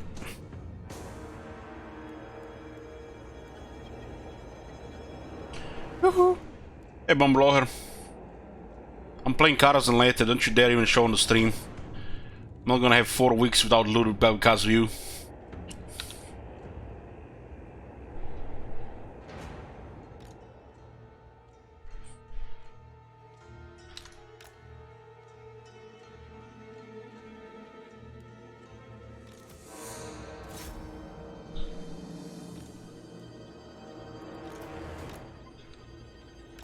I will show up for you, yeah. We have them in another army.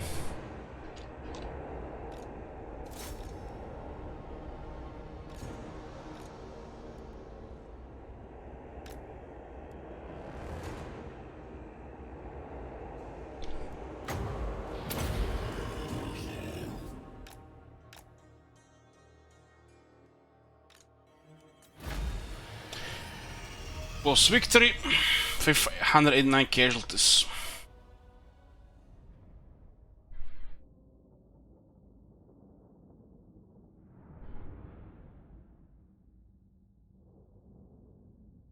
Those greatswords were in a big crowd, so they couldn't really fight properly. Like those halberdiers which were surrounded. That's why stacking units is never really good, just bad for vigor. There's a situation there which it makes sense, but when you're fighting a lot of trash units, it's bad.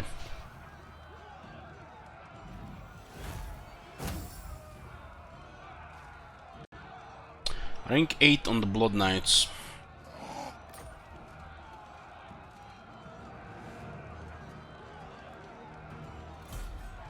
Let's cause a mess here. Hopefully nobody in range here.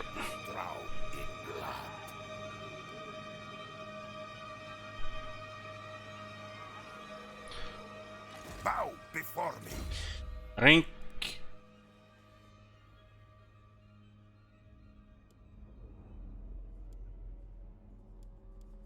Available after spending 2 skill points in the previous group.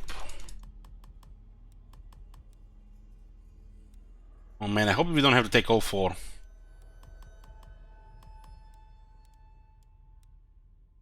This is a good skill. And these are not really good skills. It's bugged down.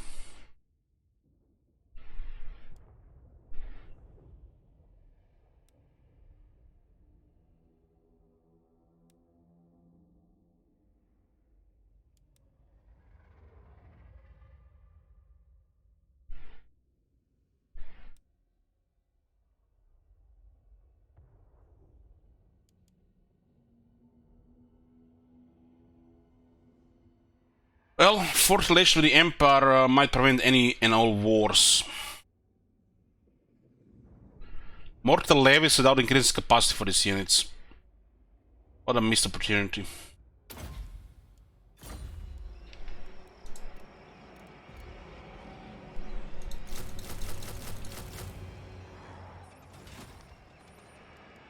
The von Carstein. All shall know me and tremble. Let's see how they behave with the extra 40 relations.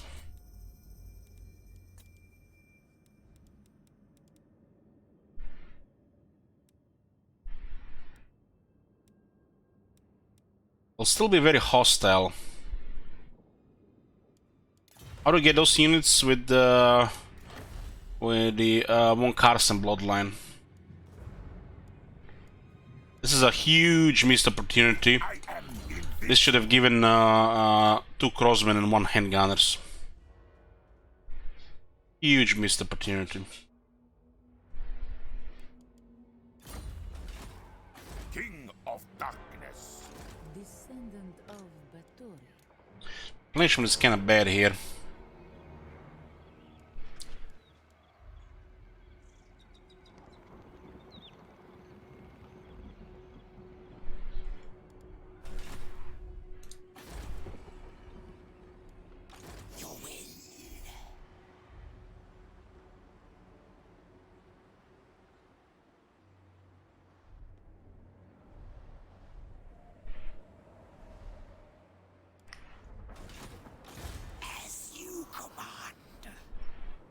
Hmm.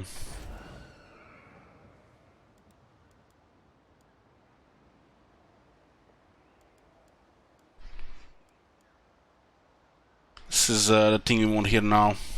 Oh my god. Have you Hey, seen Lyrian. that shit? Holy shit. What the hell? What we need is a master necromancer with a couple of lords with the lore master.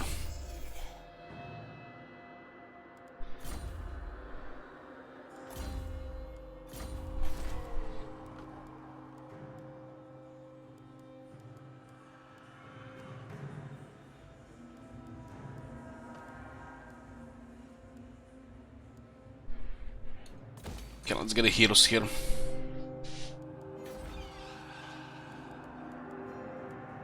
Not paying full cost for this.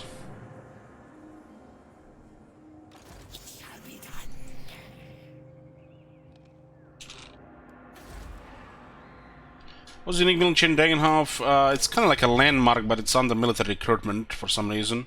It's called the Blood Keys building, Mausoleum of the Med Count. Unlocks vampires early, capacity for vampires, rank for vampires, and makes them cheap to recruit.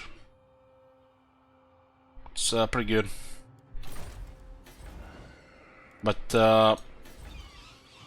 as a tier 1 option, you have to really get this to tier 2 to actually make this viable more. Because economic reasons.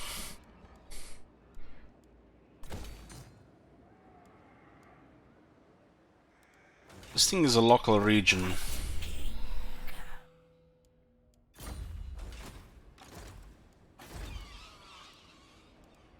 Soon I'll be all-powerful. Sure, it's worth building this above tier 1. Does make money though.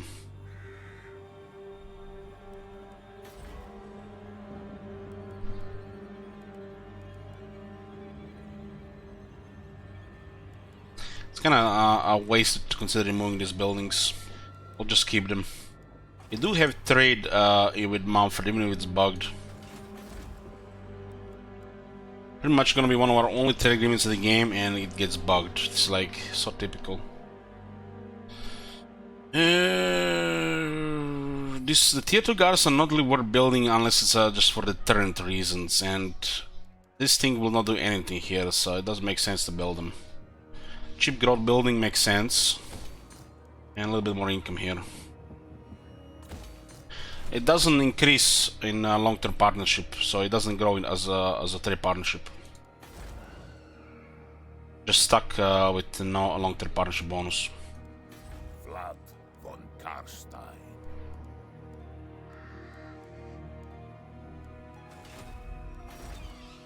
Necromancer will be available next turn. There's a command available here. We need growth. This just randomly bugs them here. There's been a bug in this game since release. You notice if you pay attention. Just look at the long-term partnership values. They just stop working over time, or they don't work at all.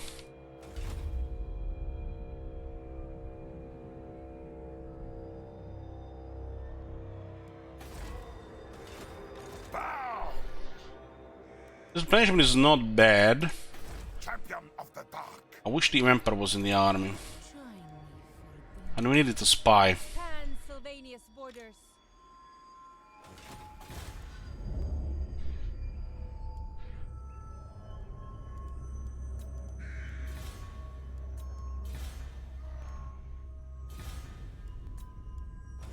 Okay. You guys backsitting and, you know, spreading the knowledge in the universe, I wanted to see if this fort will have any effect. Somebody already told that this one is required to unlock this one because of a bug. This one is kind of a waste of skill point. But I just wanted to see this, how if it affects diplomacy in any way. It might help to avoid war too, which makes the campaign more convenient. And I don't really care about any of these two skills to get this one. I would just like to get this one and this one to unlock this one. because this one should get capacity for this unit, so otherwise pointless. The diplomatic relations could make the campaign a little more convenient, while this one just ignore. This one is just from the memes.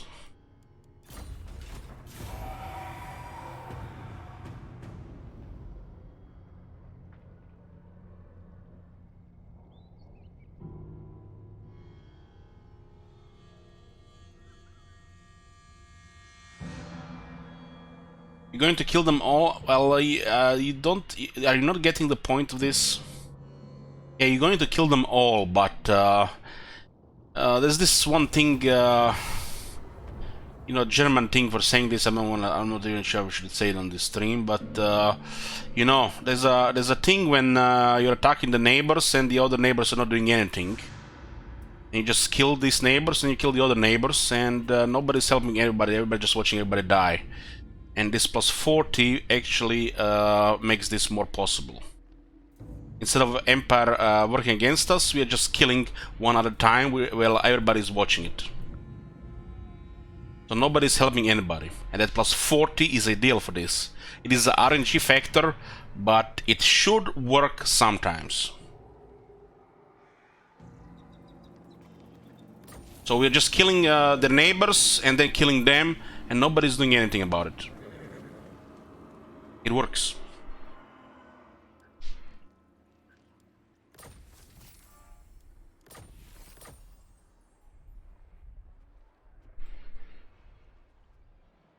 This works. This thing works. Stuff like this always works in Total War. Improve relations to reduce the AI desire to attack you or go against you, and you just kill them one at a time while everybody just watches it. That always works in Total War. And this is one of the things that you know, makes it work even more often. So you basically just increase the RNG for you instead of being against you.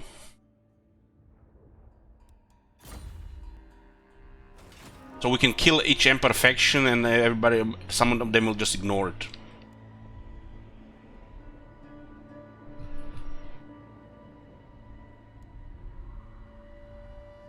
Yes, my sire.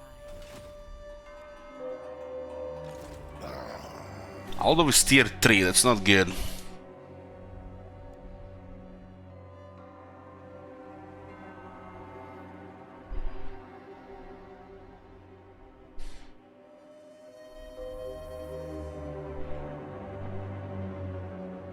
The world will drown in blood.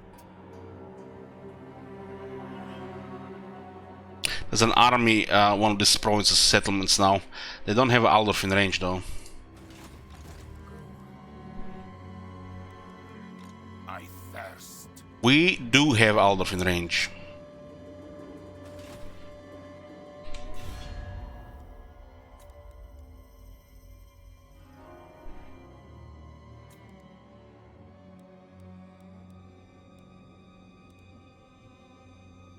Well, there's always, you know, people just, diplomacy doesn't work, everybody's attacking me, Q, stupid game. Or you can just try to understand it and influence the RNG or ways where you can, and create sometimes very convenient situations.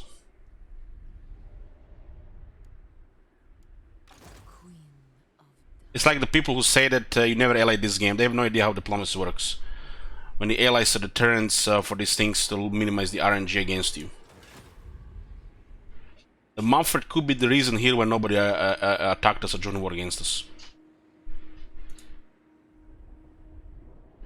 It's just think of it as a scale 1 to 10, and not having an ally and they hate you, it could be 7 or 8, they'll declare war on you. It might not happen in 20 turns, or it might happen the next turn. You get an ally, this 7 becomes a 5. It makes it less likely they're actually going to do it. It might mean they'll declare war next turn. It's just random. But the scale exists, you just don't see it. Hidden mechanics, remember? Devourer of light.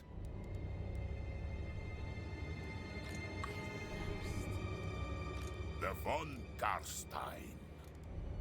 No, not possible.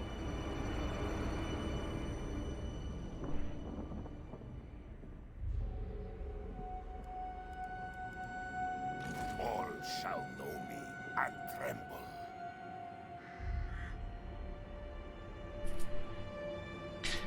Shame this guy is in the city. We'll be able to confirm that this actually bugs the piles. Because example at Null and now an example at Altdorf. Because they put a guy here, the pile will not work. Unless they fix that. Or might it just work sometimes? That could also be a case.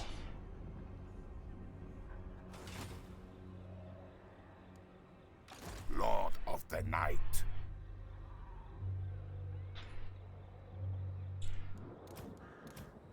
King of Darkness.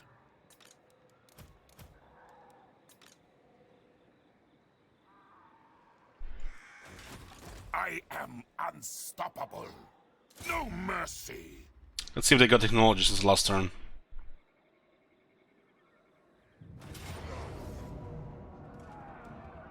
They didn't get it. Very good. No armor either. The world will be. This would have been really bad if they got technology. All shall perish. Who wishes the red kiss? Kinda neither has she has the one of jet. I assent. Bring them death. Turn 22. We control 15 settlements, 5 provinces. The territories in yellow are what we have. Blue are our puppet. And we are sieging Altdorf. We are only at war with Reichland. Countess of Sylvania. Annihilate them. Question is, do I want to add in the ogres here? Shed them. It graces on the wall where we send the scales. They can each kill like 400 scales.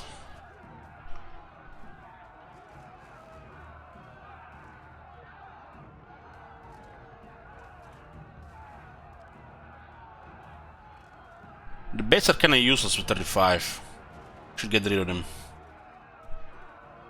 No experience, no battle skills, no buffs, no technologies.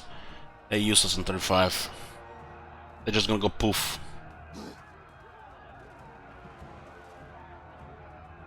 I want their souls. Blood. Death and destruction. This is a very good unit because it's very cheap. Well, this is quite the opposite. And doesn't even fit for sieges. On the open field, this one could have quite a performance.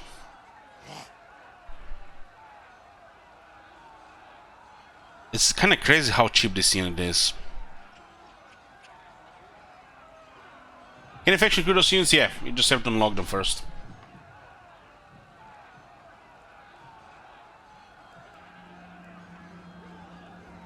The ogres and the ogre dual weapons are just a little bit too good, honestly. Well, this one is even better just because of the cost. The stats, it's not what makes them good, it's the cost with these stats what makes them good. Especially when you're struggling with your economy. Ogres are large. No, they cannot climb the walls. Pretty sure.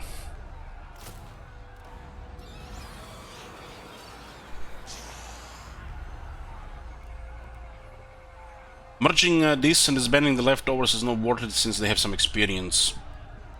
So this is it, we're going with this. Annihilate. Okay, let's put a prediction here. If we don't get a pile here, we can confirm one of the last things to know about this, how the piles work. Literally, this I think might be the last thing. Since this is a one guy here, it'll count this guy for the pile and not the garrison. If this guy was not here, the garrison would be counted. I think this was what was bugging us in the past regarding why it worked sometimes and sometimes it didn't work. It's about number 14 units, and then the number of casualties. So this guy here will probably just bug the pile. Because they're not considered one force, they're two force, and this guy is just one unit. And that's not gonna count this, I think. I think it should create a pile here, but I see situations where we didn't get a pile and we didn't understand why it didn't happen when we get it with a big garrison anyways. I think this is the last thing.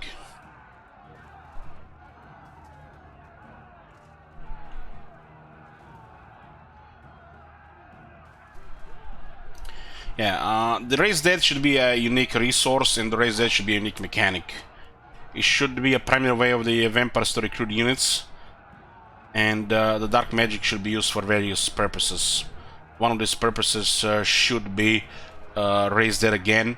So let's say these two units got killed, and this unit got killed. With if you have enough dark magic, you can just bring all of them back. But if you don't have enough, you can just pick to bring rank 7 Black Knights back and leave this destroyed. This should be the primary use of dark magic. While the main resource for this faction should be gold. While dark magic should be a unique resource mechanic for this faction. Should affect the raised dead from the piles and the dead rise again.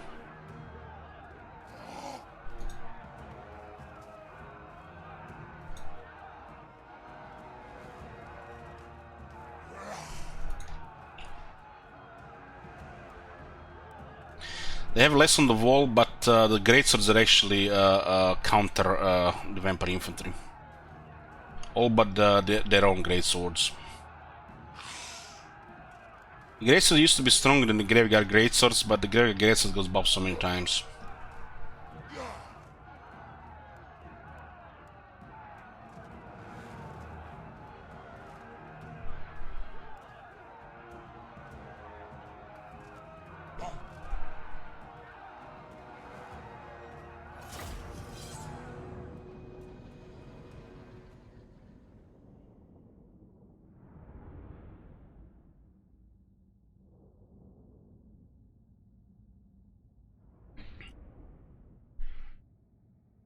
Turn 22, and we are sieging Altdorf. That's pretty good.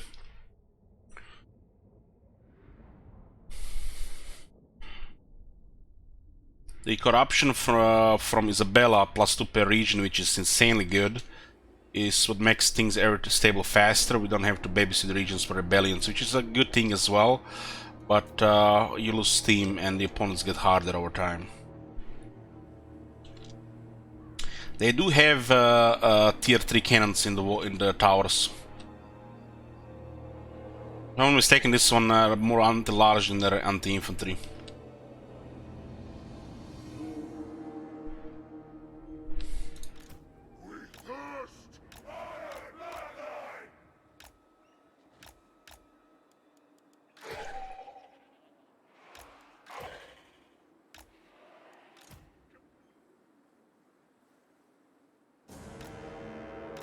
We do have to attack the wall.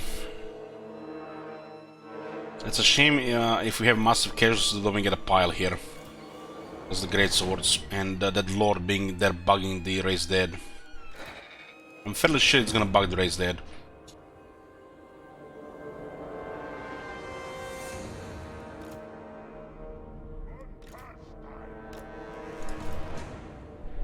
Try the characters taking so we have to go for the wall. Put one here, maybe they put some stuff here.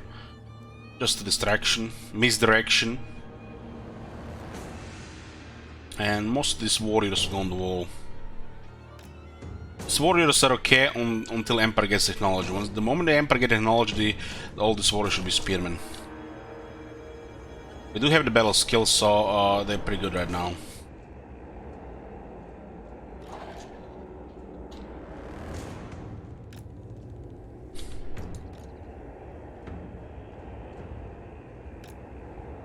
Two mortars. This is gonna be a lot of dead. 400 probably. No one can stop me.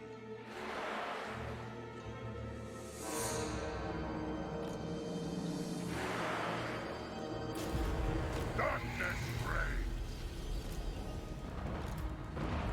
This world is mine. Hungry.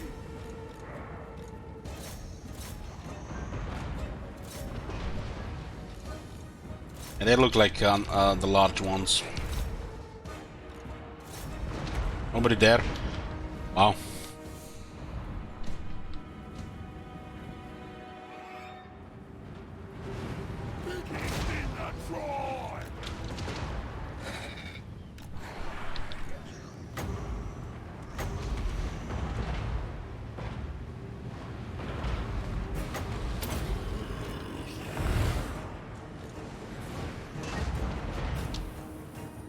Holy shit, this guy's got destroyed.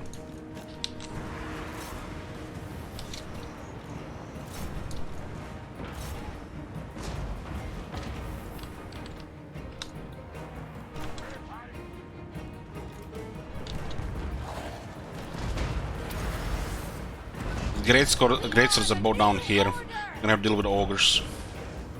Pretty good for us. And I want the infantry draw, this is module weapons.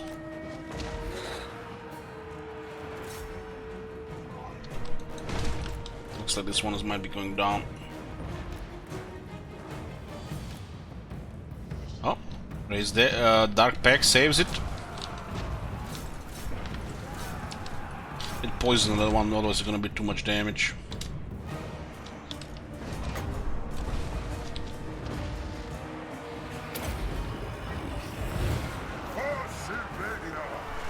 Getting fat, getting guys.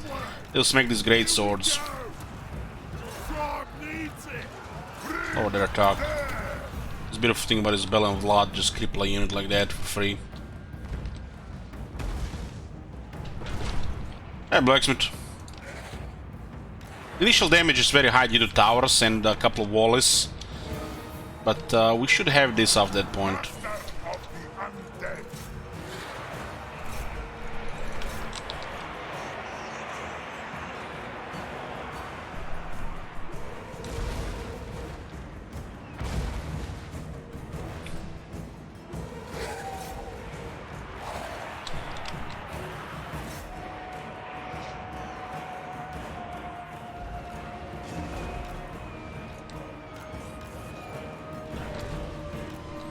Should be able to clear their knights because of our blood knights. Blood knights aren't large after all. Vampire! And Curse of Undead. Invocation of Heck don't work on the walls, but the curse should work.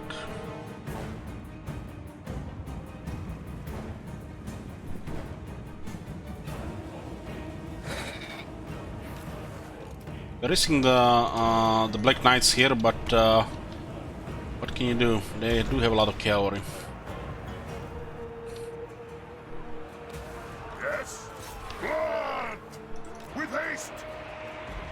All shall perish!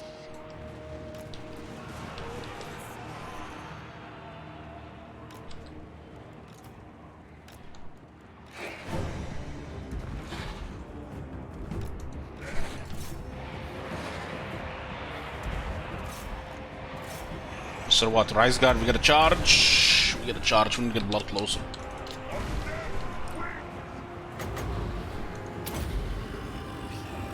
It is done! Victory is mine! This is fine here. The ogres are dealing with the great swords just fine, especially because they have help from the poison skeletons. Oh, there's gonna be a cave fight here.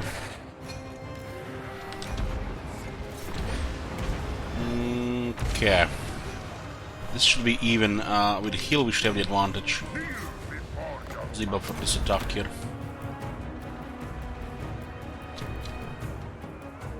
Crush the breathers!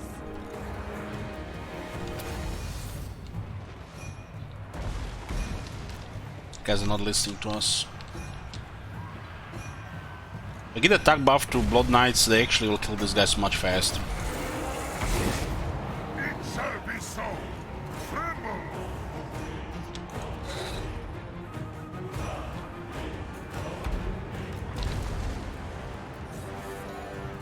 Mortars are exposed, but we need to clear the cavalry first.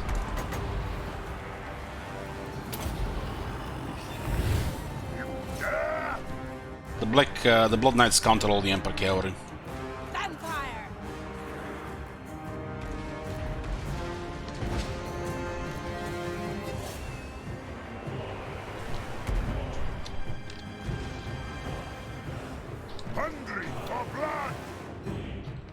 Blood has a debuff here, which causes these units to lose 6 melee attack, which also makes a lot of difference. Blood Knights!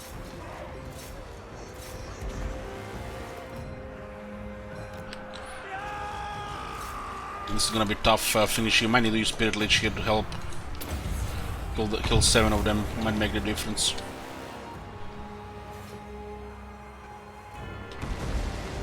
Okay, overrun the center now. Send Blood back to help against the great swords.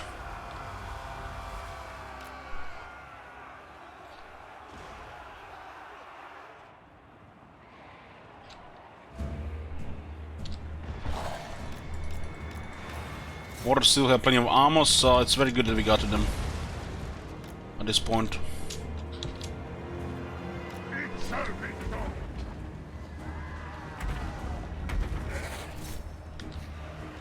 Swiftly!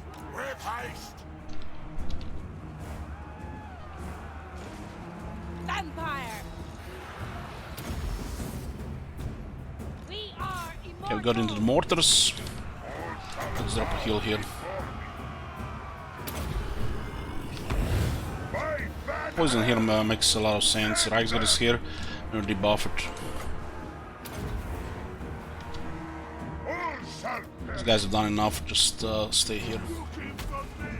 Yeah, the center has been overrun. Send the Blood Knights to kill the Lord. The Black Knights will kill the rest of the trash here.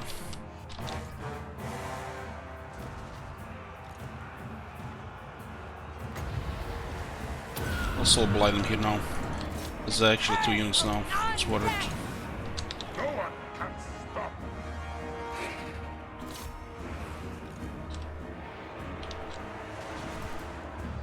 Mortals quail!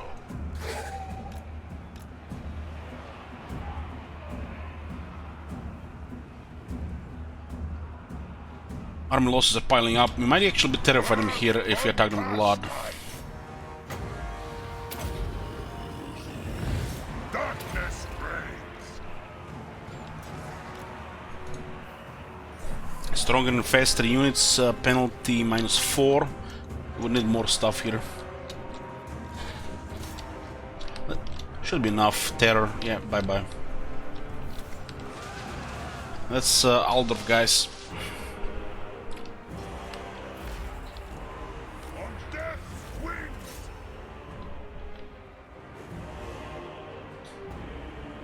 Didn't even need the flyers. Vargeists. Isabella can play with the Vargeist, right? Who needs Vargeist to take Altdorf? Darkness comes! Blood Knights! Swiftly! Blood von Carstein!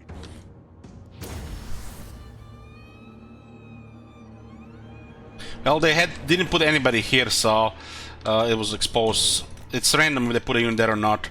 When they can get in the city like this, it's beautiful.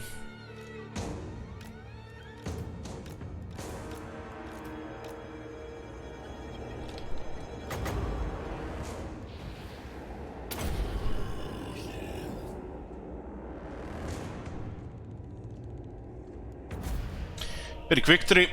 It's not really Pyrrhic victory, it's close, but yeah, the game rolls Pyrrhic. It's an example of a close victory.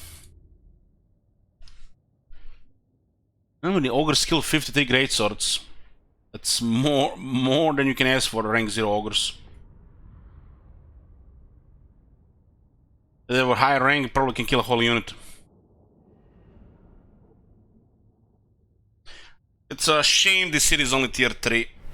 That has its problems, but we are adjacent, so it makes sense to attack this. So 2400 casualties. Let's see. The Greatswords did really good there. The Thunderers did really good as well. Look at that. Thunderers, I mean handgunners. 152. They should have shot a lot when they were approaching. The AI can shoot through the wall, so what can you do?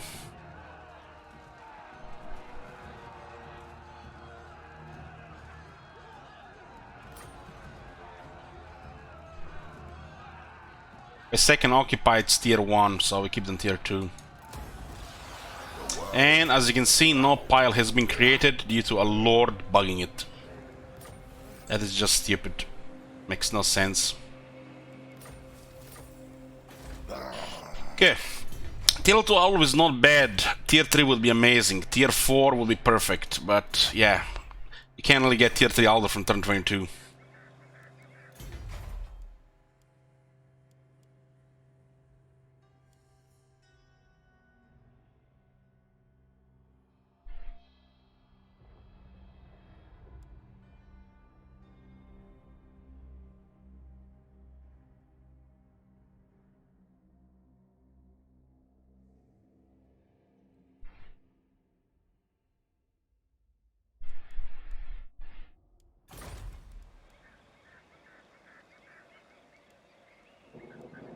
King of Darkness. I am Vlad. My babies! My babies! Ancient Armory! Barrow! My babies are available! All shall know me and tremble.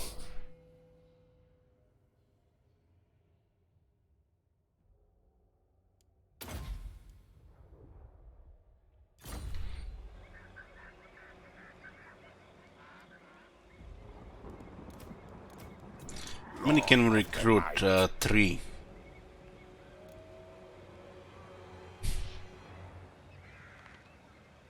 It's kinda crazy. Tier 2 unit with 300 upkeep. Oh man, 2021 is not kind to you, Vampire Counts. Vlad von Carstein.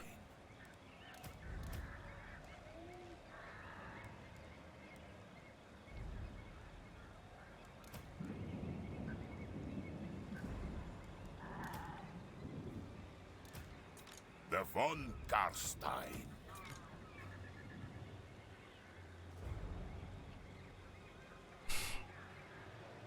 This is a solid reserve unit, and preferably in an army with the unliving hosts.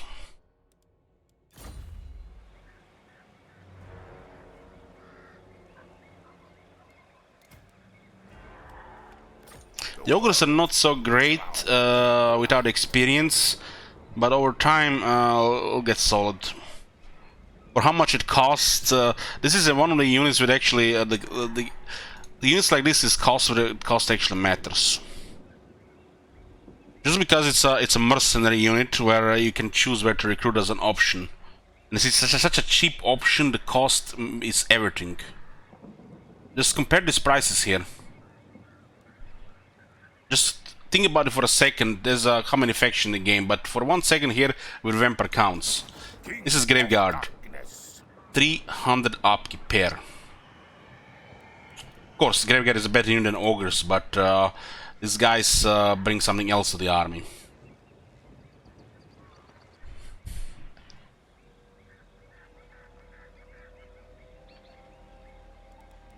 The Man-Eaters and the Man-Eaters and the Cave are pricey.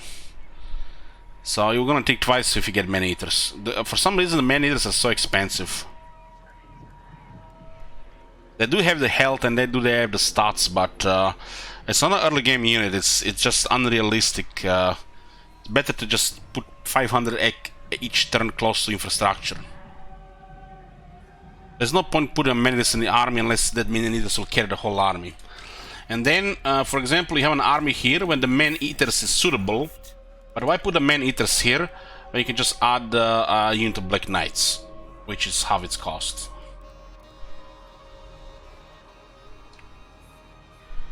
So you're gonna think twice if you're gonna recruit Man-Eaters. Usually when you're desperate, then just add more units. These units they get much better with experience.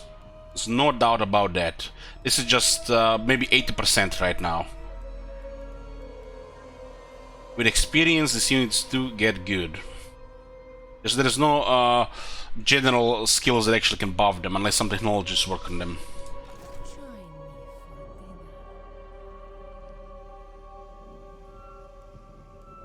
Like this unit on the base being so cheap, the experience actually is a massive for this unit. For what it is. which makes it a very good unit. It's not a very strong unit, it's just a very good unit. It's just the availability, the cost, and how it scales with experience. Just a very good unit. I thirst. Cower before me. Let's get 3 grave guard here. Feel more comfortable having some proper grinders in the army.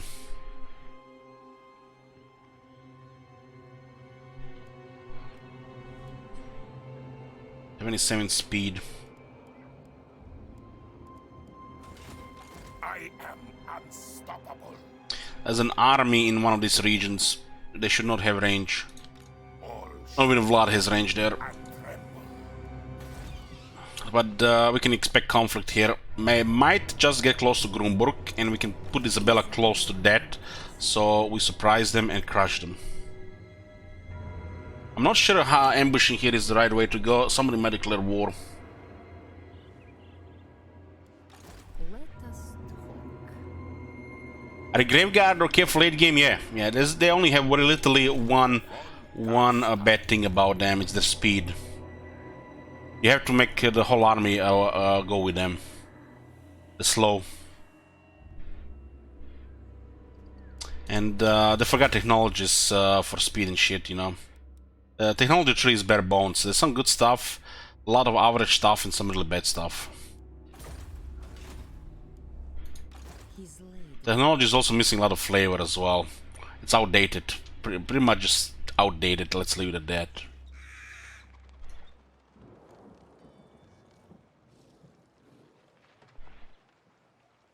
They might march next to Grunburg, and that'll be a big mistake. Descendant of Bathory.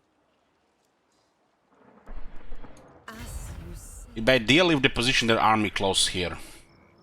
I refuse such orders. Expand Sylvania's borders. Move! You dare. 2 rebellions here, that's good. It's very good. Noon will have at least one. We can get a necromancer now. There's a knowledgeable necromancer, huh? Can't say no to that. It's one of the best necromancer campaign traits. Devious and Lord Keeper is great as well. This is garbage, trash. Well, this is acceptable. I just need to remove Determined from the factions that don't fit Determined at all. Determined should be something else. This should be just reworked, really, or just removed. Well, the knowledgeable, don't say not knowledgeable. It's the vampires need power. More power to the vampires, the stronger the vampires. Just like that magic pool is half their faction right now.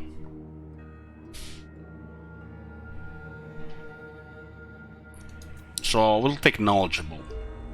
It's one of the better campaign ones. But the campaign ones on Necromancy, you got knowledgeable, you got Lore Keeper, and you got Devious. Devious has limited uses, while knowledgeable is probably the best, while the Lore Keeper can make you build up faster or easier if you wanna just keep an eye on the heroes around. I think in the current state of the vampires, you gotta get more use of the Lore Keepers. I think you just have to, otherwise economically you're behind. If you're behind economically, the whole faction feels like worse. Haven't really went full Lore Keeper before, but I think Lore Keeper should be considered at least on a third of your heroes, if not more, in the current state of the vampires.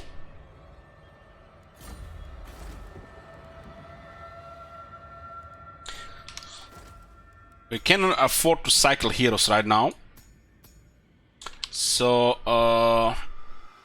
knowledgeable it is, perfectly acceptable. I will not betray you. Yes, we won a couple of Lord Keeper Lords, FGJK. You definitely won it. It's just too good to pass. In the provinces where we don't really want rebellions anymore, we have these two here. Might have a little bit with growth, construction costs, especially if it's on a breaking point between you know, minus 25 and 25. But there's still some zones where you definitely want rebellions, especially because lords like this will always exist. You're gonna be stuck with low-ranked lords with low-tier armies. That's just bad. Rebellions are a good thing. Even better since the free skeletons have become a thing.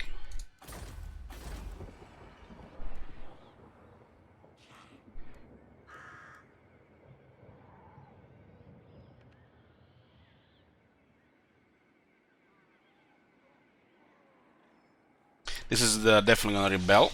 Will serve your wish, master. If we end up in a province where we don't want public court, we can easily remove these two.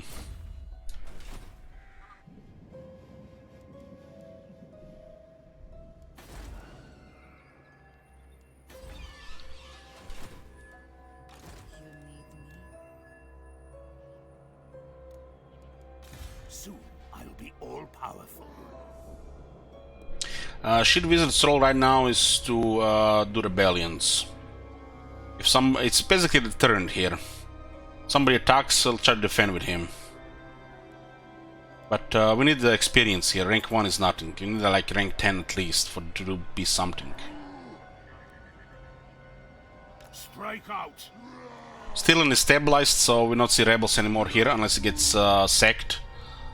Overland, Mootland, and Wistland is where the current rebellions will be happening.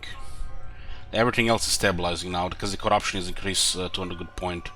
Vampires get public order from corruption. It's pretty easy to maintain public order if the lands are corrupted.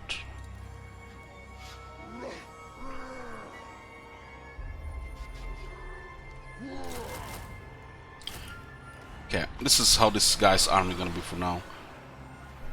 We'll just get a Taskmaster here. Wait for the rebels.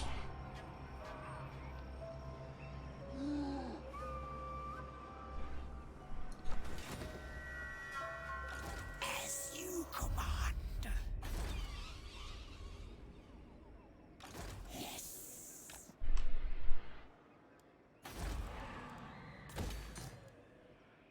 A bit more money here. Dragonhof is close to tier 3. It should be the next turn.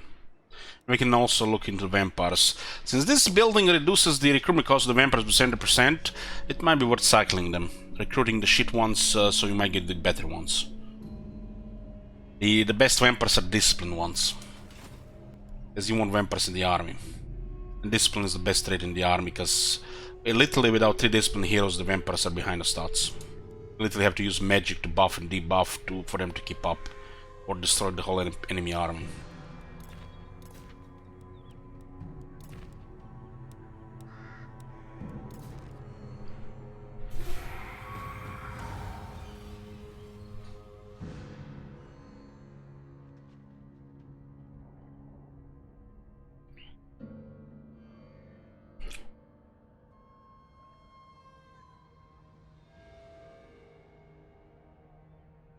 Ostermark got destroyed. Lamian Sisterhood got destroyed. I didn't say Brotherhood.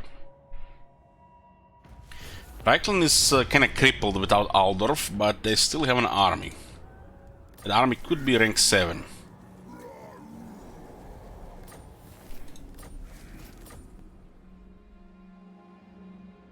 What the fuck is this? Clan Graitus and the Red Eye here.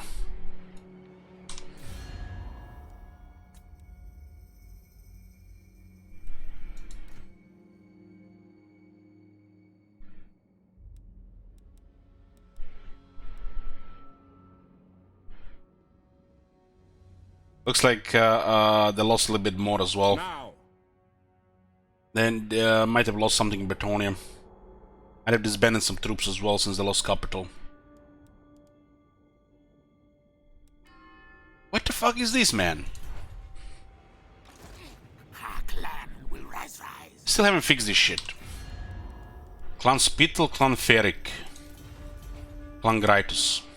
Unless you move a hero in their area, we don't see them. Now.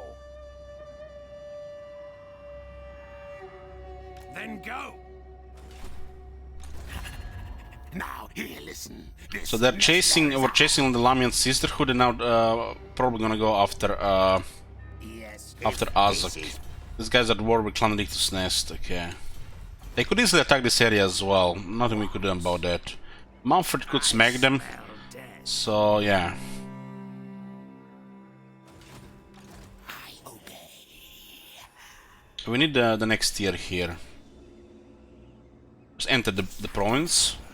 Lower this by 400. Still no lore keepers. It's a shame. Bad RNG with trades there.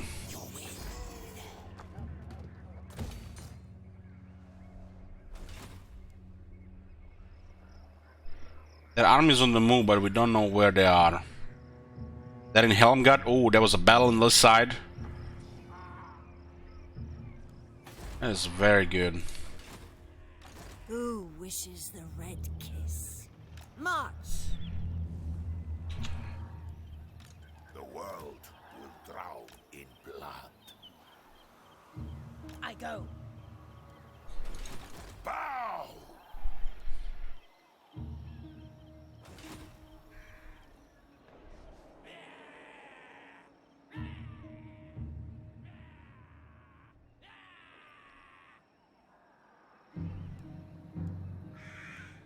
Countess of Sylvania. Yes. Yes!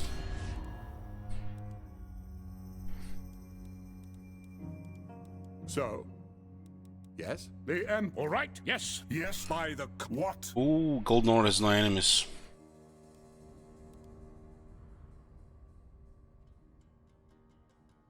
We have 2 trespass penalties, look at that. Maybe they actually hire 1 trespass penalty. Give me a reason why Gehenna's hounds should not pursue you back to your accursed master. Have you heard those rumors about Carl? Disagree with that. I'm sure you heard those rumors about Carl. He went mad.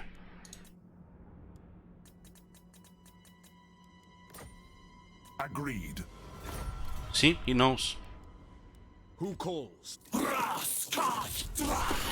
Okay. Why is it moderate? Because he has no enemies.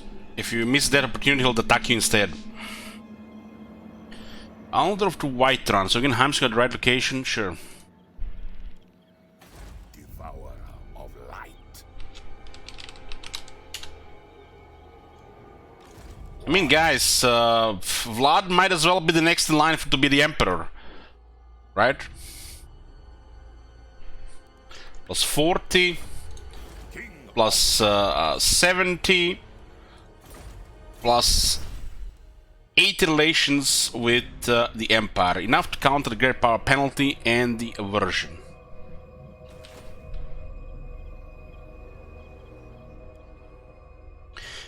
In diplomacy, when there are factions that have no enemies, there is a more likely chance they'll join wars. Is also more likely chance they'll be invited against the player. It's even more likely. So if you miss this and don't invite them, somebody, your enemies, will invite them against you, and then you're like, "Oh man, everybody hates me. Diplomacy doesn't work." You know. It's all RNG and chance, really. But some things affect, you know, it for you and against you in you know, different ways. champion of the dark.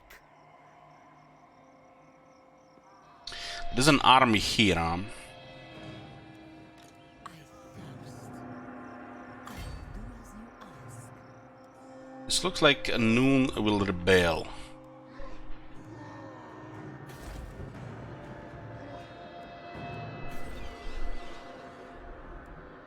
Queen of darkness. Farewell. 2 turns. Yes. Vampires looks like might be, the rebels might be vampires. 30% almost corruption. Unstoppable. And do we even have Taskmaster here yet? Invincible. No. Not Taskmaster. I guess it's still too early. It only turned 23. Blood von Carstein. shall know me and tremble. So rebels here, rebels here, rebels here and here.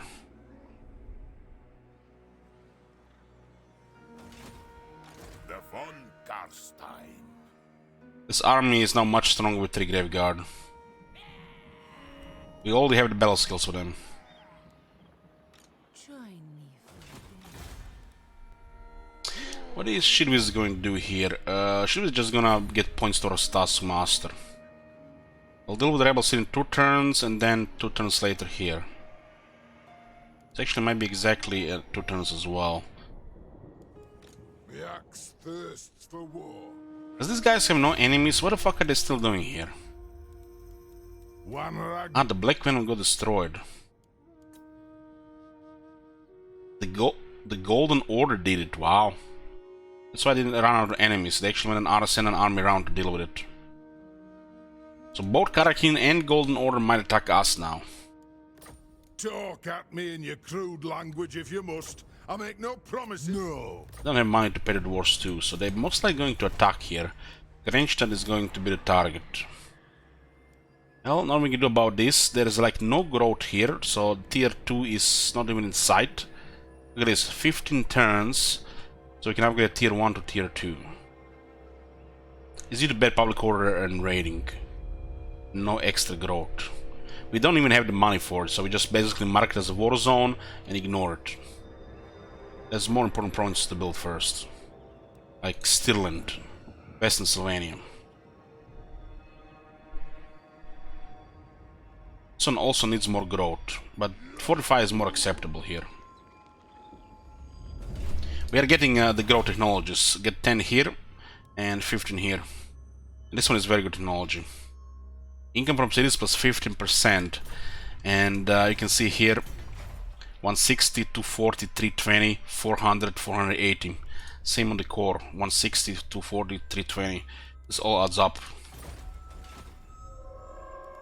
Everything dies.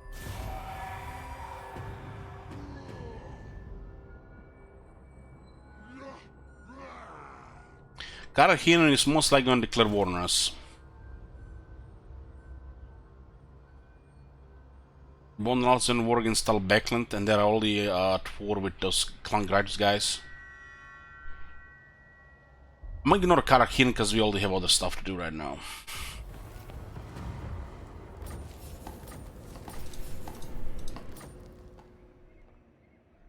Manfred is building a 3rd army. It is not.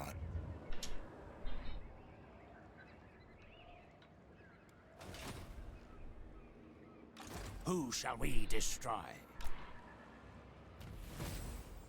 Okay, another quest complete here. Only again 500 reward. Win the following battle with Isabella von Carstein's army. Bloodchild Saboteur the Deadwood.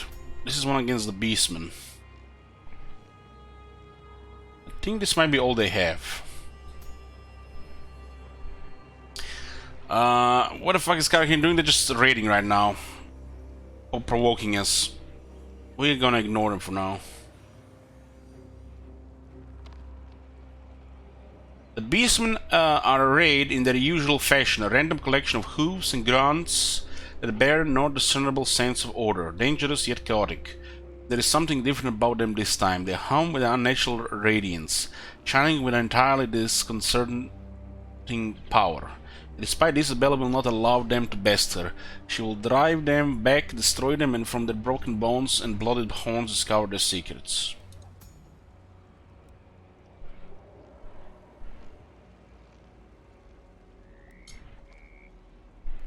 Don't remember they get reinforcements here.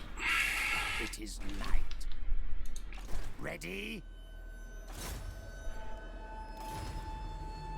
Find me. This guy's boost income. Not likely. Not likely. Undeath Ascendant. They will know undeath.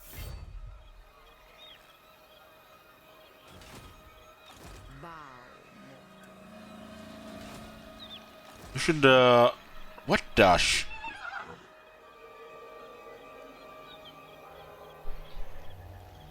I built double wall here. God damn it, man! What the shit? Stop building double walls, double garrisons. First Karakadrin, then Noon, and now this shit.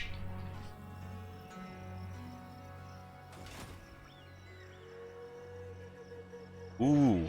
Yoo-hoo. 3600 casualties here.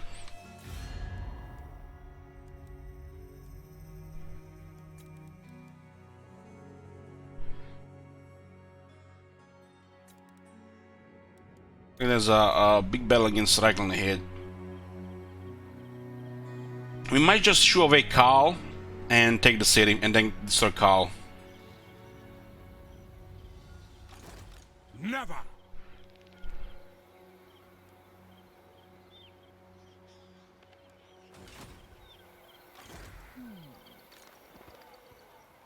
Isabella should besiege Uberstrike and Vlad should attack Karl. We lock the city and Karl is forced to fight against both of them or retreat. Yeah, I think he will fight because he'll underestimate this army. This army is fucking dead. They just drop on you and kill everything. What? Descendant of the Tur. Vlad does have more movement. All shall perish.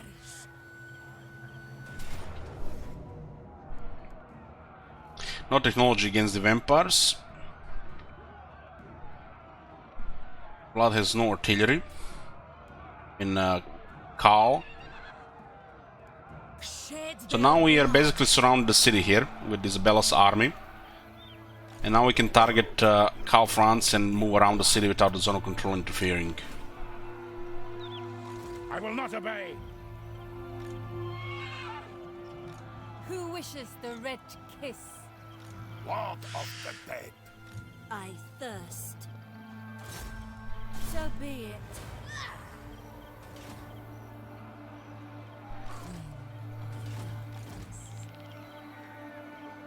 I want Karl! their soul. Karl! What's the matter, Karl? Don't want to save Uberstrike, Karl? I guess he don't care about this city that much. I hunt. I assent. There's gonna be rebels in Whiterun. And we don't have the wall here, huh? I am. Vlad can actually march back. Oh, that's perfect. Beautiful. Noon just got a wall, so it's fine. And the two rebellions piling up here. This is like perfection, guys. This is so fucking good. This is like you can't make these shit hard. Those CA scripted videos they make on YouTube, like don't. Like, you can't make this shit up. It's like this is so perfect. I might have tears going down my cheeks here. I am Vlad.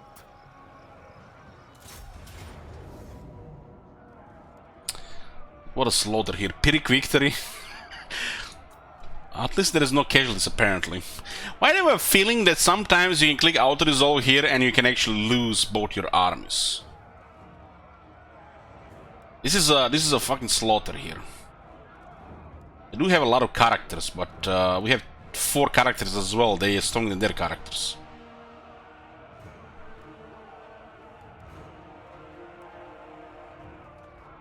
This guy's tough. It's a lord. He's gonna fuck up the race there again here, right? But what can you do?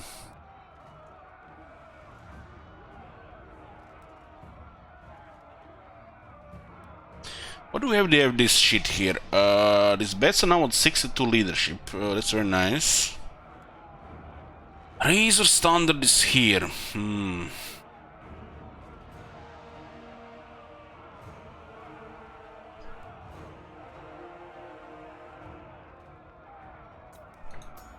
We're gonna make a change here. Put the Razor Standard on our boys here, and put the Flaming Attacks on our boys here. Develop AP. I swear, man, every update they have more AP than the previous one. Somebody install Warhammer 1 and tell me how much AP the Graveguard have, please.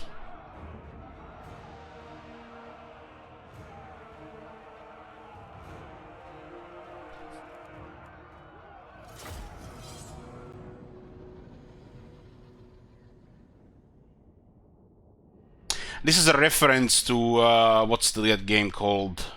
Where you kill the rats.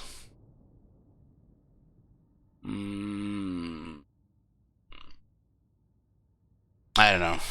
Some game where you just swing your weapon and just a million rats die. Vermintide, yeah, Vermintide. Isabella von Carstein. 8 AP in Warhammer 1.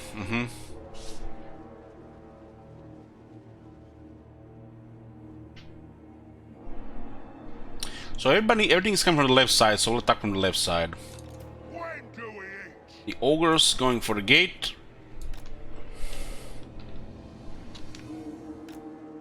And we are going to storm the walls with the flyers.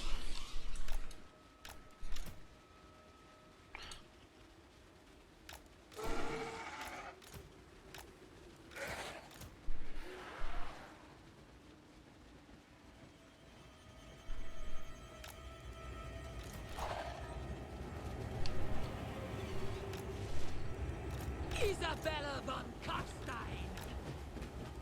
The von Carsteins march. Okay. We're not gonna wait for the second army, just storming here.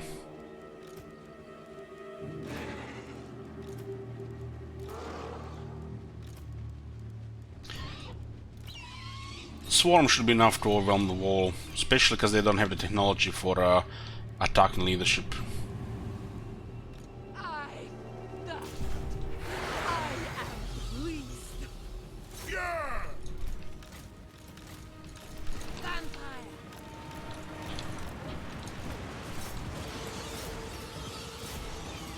Oh no, the bats! The bats are dying!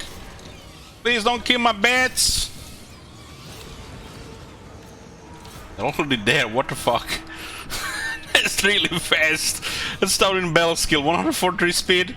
Get the fuck out of here. Yes. You guys seen how fast they reach the walls?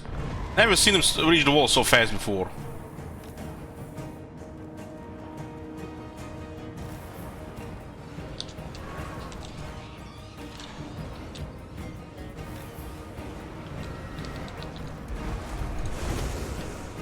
What the hell? Everybody dead already! I haven't even clicked any buttons here. What the shit?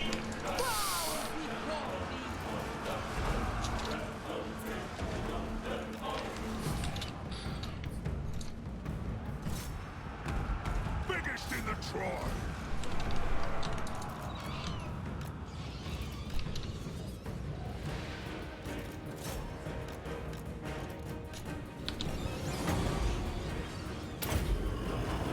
The bats have all razor standards due to Isabella. And they're rank 5, so they get the okay attack. She also buffs their attack.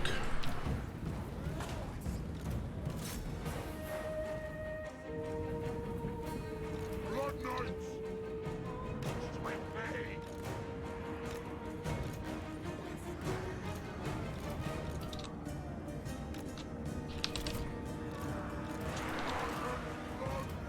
Hungry!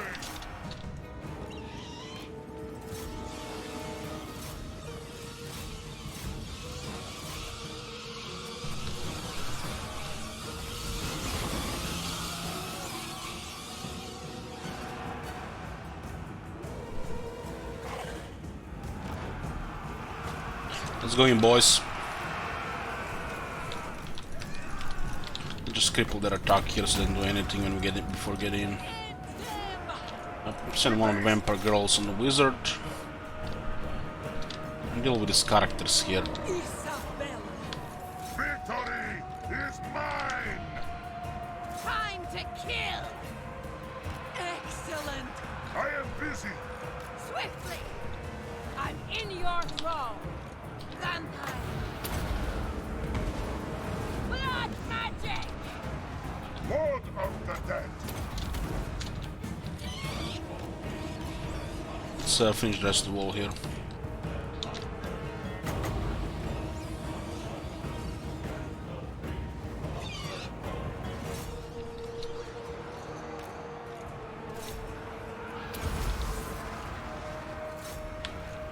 Vlad von Carstein.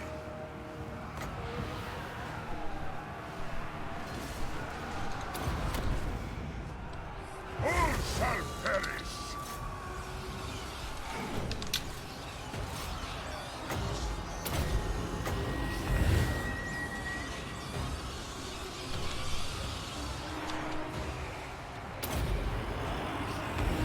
It shall be done.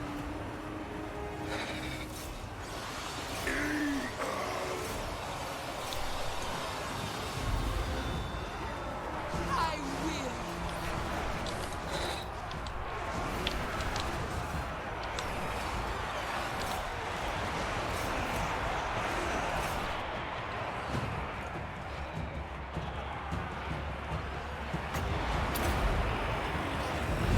So be it.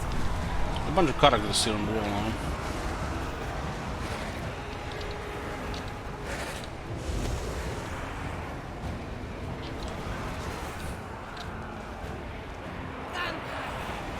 He's getting hit on. No, the Vargas here. Find me. No penalties available yet. By Van Hell. Penalties. Might be just terrified here all now. What is terror? Isabella von Carstein.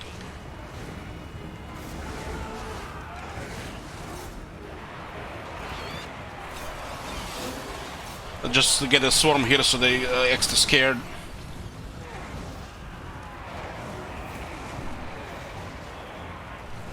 Blood frenzy. I am darkness.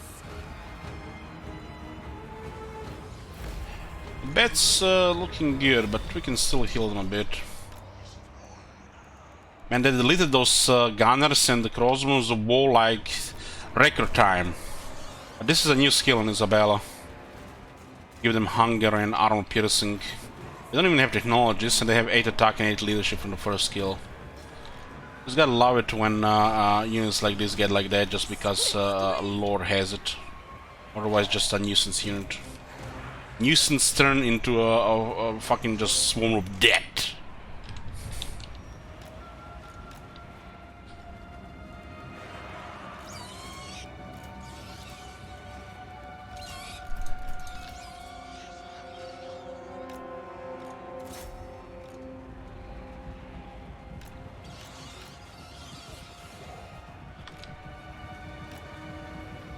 I think she has a lore master and Blood doesn't right now because we got unique skills with Blood. Gush out, boys.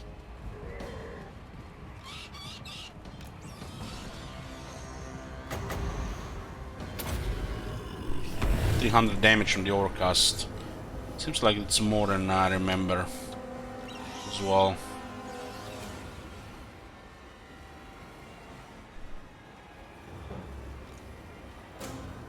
Well, lightning strike is optional.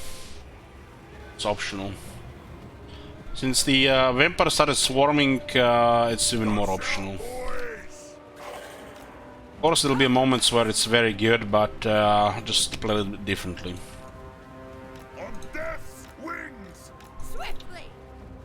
Isabella. There's way too many important skills above campaign skills. It's like, it makes me even sad to just put campaign skills, because there's so many important skills to get on these characters. You're not even gonna see them unless you play a long campaign. I just don't feel right putting campaign skills. Unless you really needed that lightning strike for whatever reason.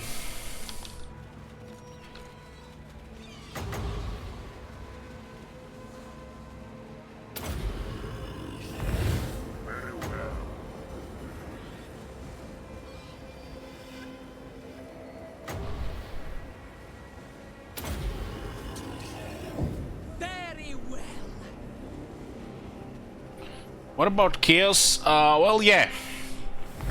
Just meet them with enough armies. Drop some armies, they're finite, you know.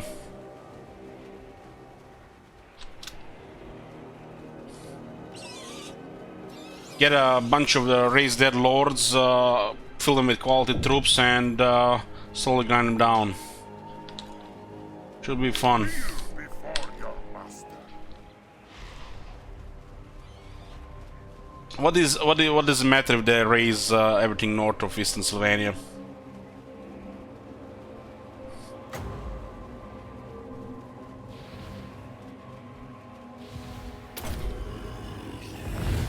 Isabella von Carstein! This world is mine. No one can stop me.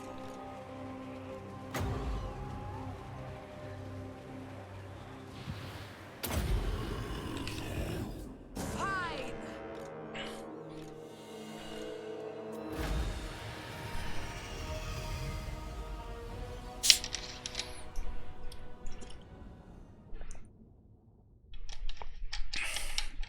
If you're wondering why the walls just disappeared, it's the bats get there fast, and they outnumbered the units there.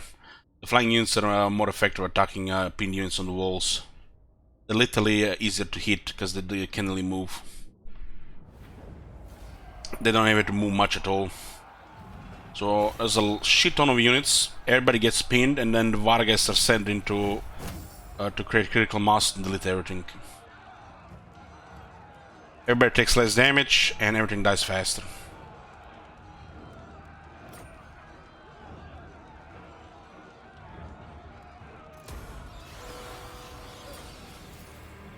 The Gunners and Kron.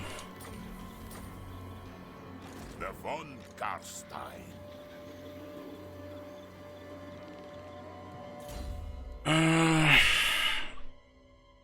Hey, Salon.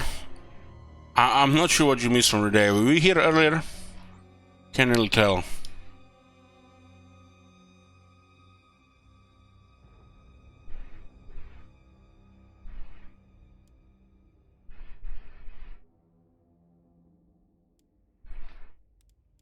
We just attacked Reichland and bring them down.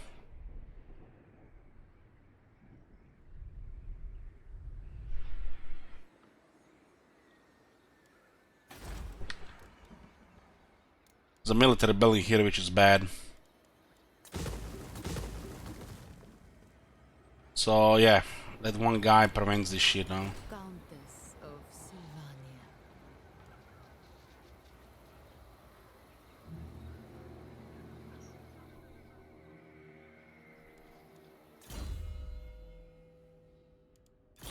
We are at the point where the Vargas could get veteran skills. Those are good ones.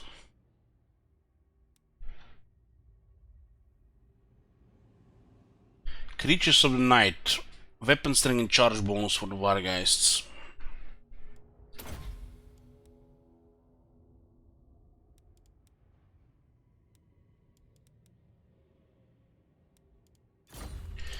If I don't move Vlad towards Vitran, there's a very good chance the city will just flip. The garrison is not in good shape, and there's a military buildings here. Double rebellion here is actually excellent, but puts Isabella in harm's way. All shall know me and tremble.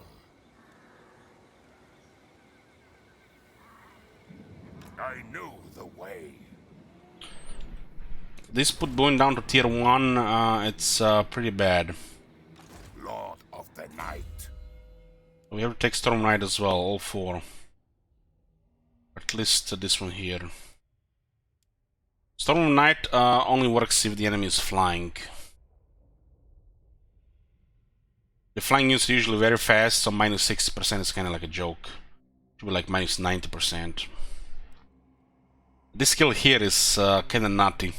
The whole army gets 5 more damage and then 10% more all damage. Both damage and armor piercing damage.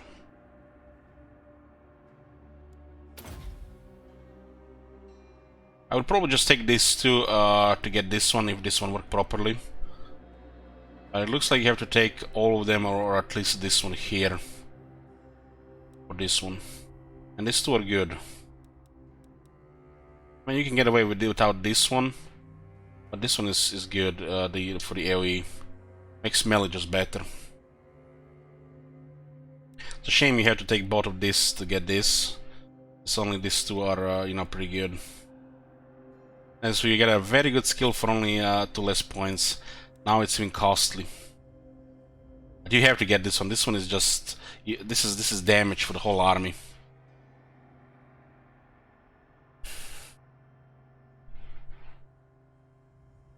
So you might just need a Storm of Night to take this one. You don't need this one.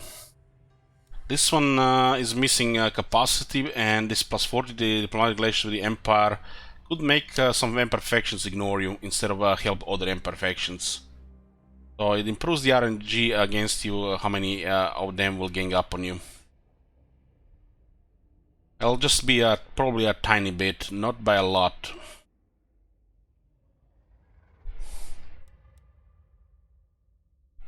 Having to take all of them weakens a lot only if you go for Lightning Strike. If you don't go for Lightning Strike, doesn't really matter. But if it says 2, it should be 2. It should not be some kind of bug effect or random effect.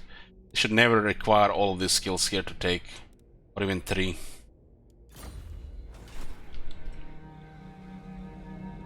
Bow before me. So Isabella is in range of Khal there.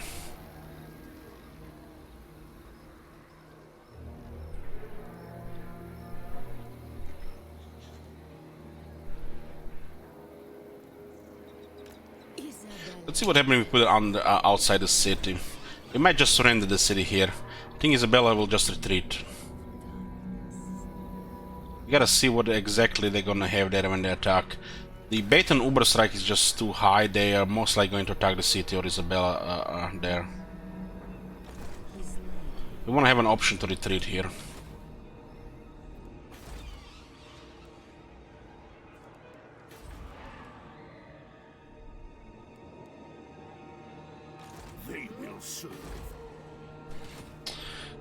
Okay, let's get another upgrade here.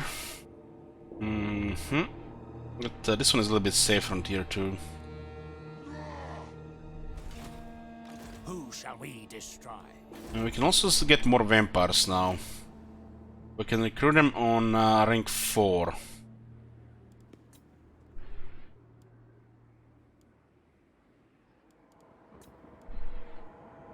As a lore keeper. Can't say no to that. Yes. As a quest to recruit a vampire. Blood has kept his revocation a secret from general populace, both mortal and living so far, as this serves to further his machinations. But now it is time to make the midnight aristocracy either quail in fear or domination, or flock to his banner. But how best to display such power? Through a bloody massacre or the tempting of dark magic and the promise to share? Oppose me and die. A vampire respond best to show of brutal force. Blood's rage was legend back in the day. Remind these fools why. Let the bloodletting begin. We have to raise or sect the different elements belonging to the following race empire. So it is fear and blood. Vlad first feasts on those of his brethren foolish enough to outwardly oppose him, but a further show of strength is needed. Target the living flocks, those mortal few that live in the shadow of their undead lords. Killing them or those in neighboring provinces will send a strong message to Vlad's enemies and bring them to heel.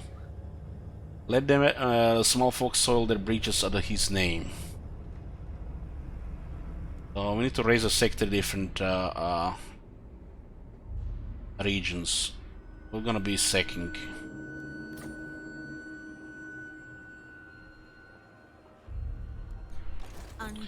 And we got a lore keeper here. Invest in wound here.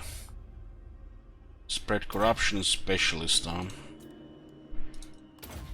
Specialist wound and then we'll get spread corruption.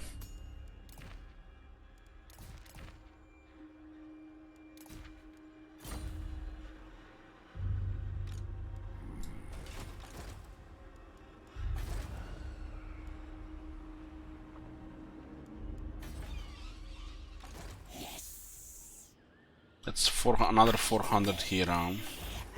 That's 2 lore keepers now. Who wishes the red kiss? How expensive is this to cycle? 400. What? That's fair. A disciplined necromancer. That's beautiful. That is beautiful.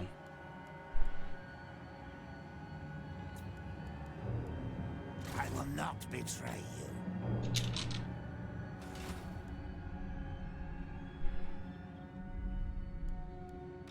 Your wish, master.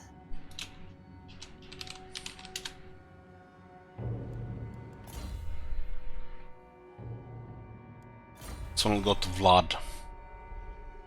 This is a little bit unpredictable what's gonna happen, but even if they attack settlement, if we surrender, it should be fine. There's the Shield of Tolos here. Got 2 good armors here. This one's only good on the flyers.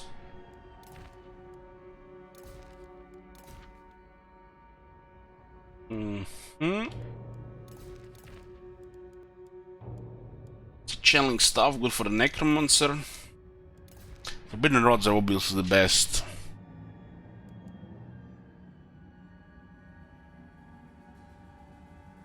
A Gunners and Crown here. Isabella will get 75 armor.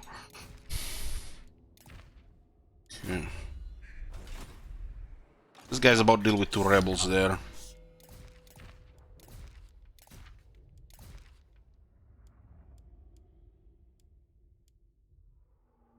Killing stuff is very good here as well.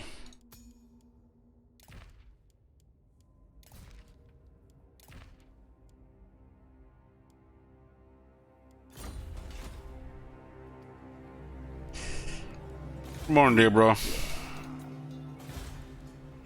We'll not be building here unless we have 2+ lore keeper, reducing construction costs. That's the way to go. Shame we don't have any lords or lore keepers. This might not switch anytime soon.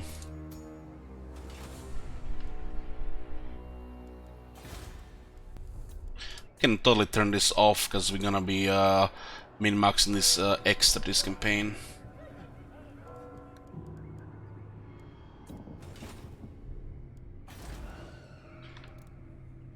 Interesting to see what happens here. It's just 29%. Should be Emperor Rebels.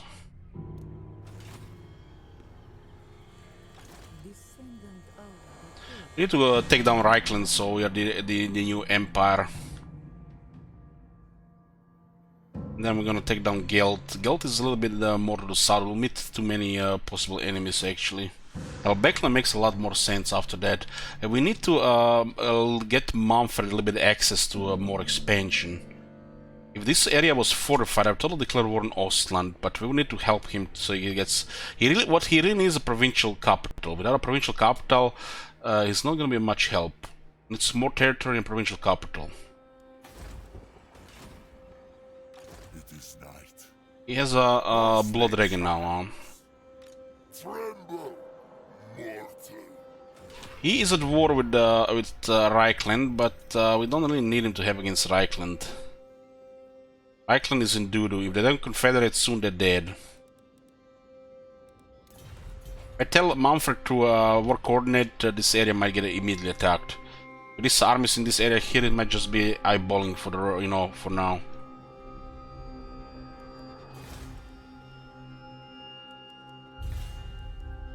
Three rebellions. This one was not ideal, while the rest is fine. Because this exposes Isabella here, we'll have to see what's gonna happen. Have to be really careful with money here. It's only turn 24, but we actually might even need to consider getting another guy. There's nobody really available right now except Dark Majesty. We can just pretend she doesn't have a trait and use her. Lime and Bloodline is okay. I'm hoping at a Lord Keeper Master Necromancer. It's a little bit. I mean, you can't get everything, right? A lot of must negligence would be a little bit too good here at this stage. We would actually use him for a lord.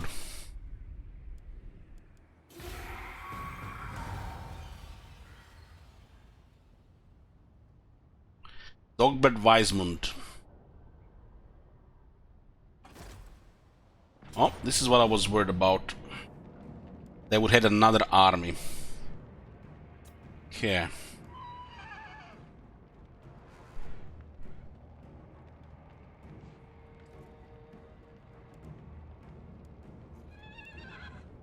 This now actually could be a problem.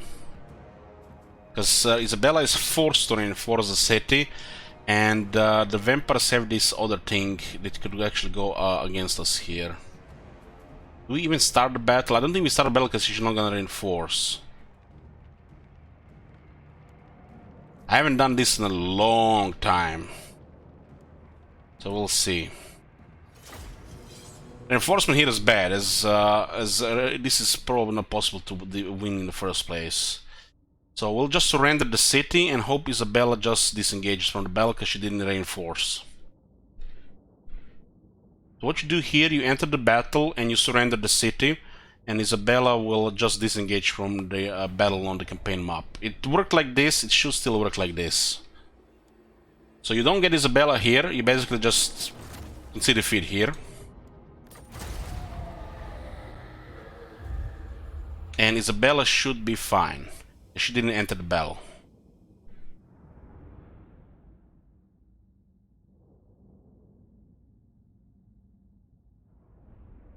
The second army might have come from Bretonia or something.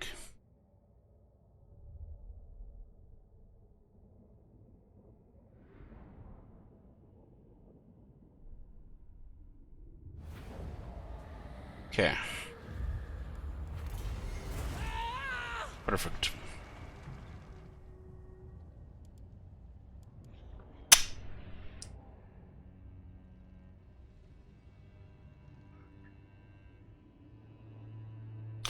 The Expropriator added them one more province, sure.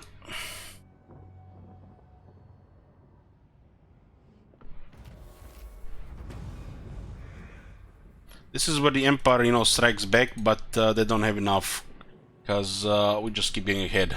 They stolen a banner from Isabella, but it's fine. Better a banner than the whole army getting destroyed.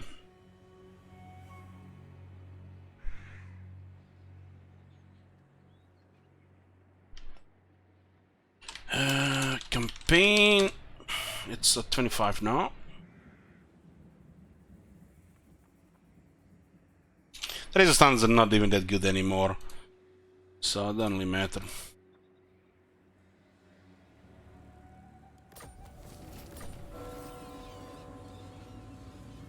If you left Isabella in the city, there would be certain death, because I have had a feeling there was more than one army here, and as you can see, they are. Unworkable. This would have been a massive setback here otherwise. Vlad had to go back because of the rebels, and it was a good reason to. Look at that. They would have attacked the city immediately.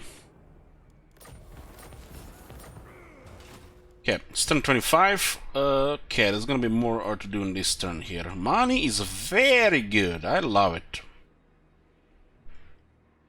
I can't. Very good. We just have to be careful with it. Oh, another lawkeeper. Game, you spoil me, game. What?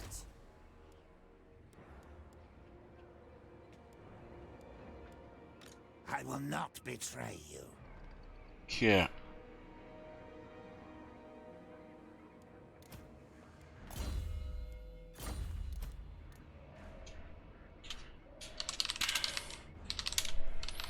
Put the lore keepers in their names so they know they're lore keepers. Might be too many heroes later on.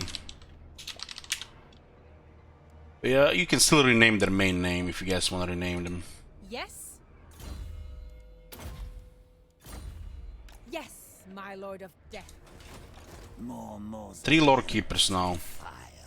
It's 30% upkeep production, 30% more research. And we can get 3 more students. Now, building stuff is actually at the level of other factions. The 3 lore keepers. They're paying 4,000 for this, 3,520.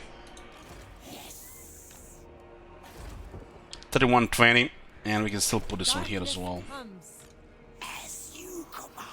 It's all about positioning, moving. What are you even gonna call this thing? I guess you call it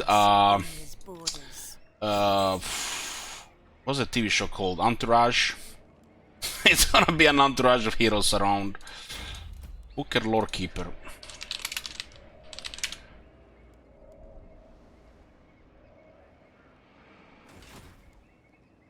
Yeah. This is now a good price. Instead of 4,000, we pay 3,120, and we can go even lower. The goal is ideally to get 8+ lore keepers. One has to be lore, potentially 2. One actually commanding an army, that is a dirt cheap army there to help with securing provinces, and another one, you know, have them on available like Grungi with the dwarves. So you have a bunch of lore keepers ready to recruit in this band as you go. This is pretty much the only reason these lords are still usable. Lore keepers and the knowledgeable.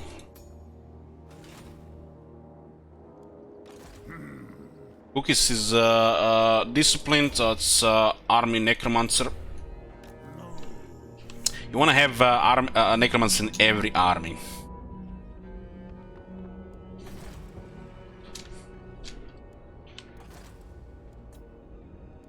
Cycle this. Ready. You're looking for disciplined vampires as well, those are the best. This one is knowledgeable, so the knowledgeable one role is specialist and wound, and he's targeting heroes for the... Okay. Find me charnel pits. Join me for this.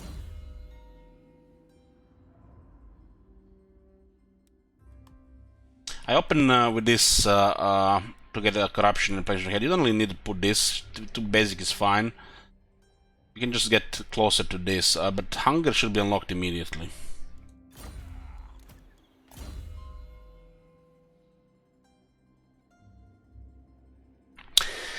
He who quenches his thirst on the blood of the living will find cold steel his just reward. Damn. Why is there not a unique trait here? They only put unique traits when they're memeing, like Cetra and Surta Ek. Why can't Mami has a unique trait with Manfred?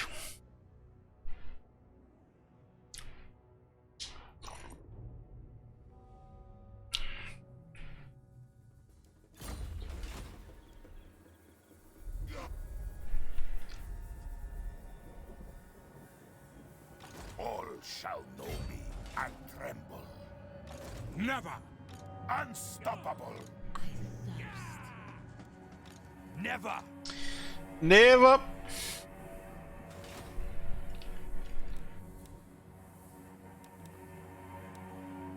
His sword is gonna be hard to get, but it's a very good weapon. It's totally out of the way though. Unrealistic. It's controlled by the greenskins now, so yeah, this is not happening. His sword might be sword and the items might be pretty much half the blood on the battlefield. Bats and wolves gather.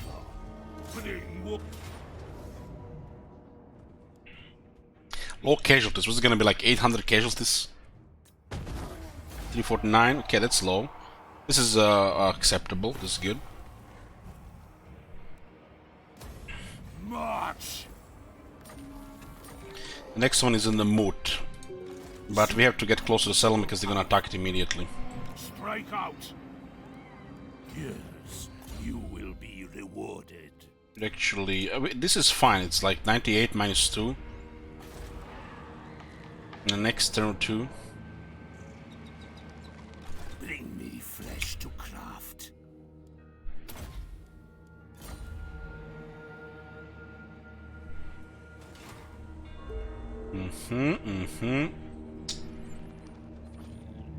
King of Darkness.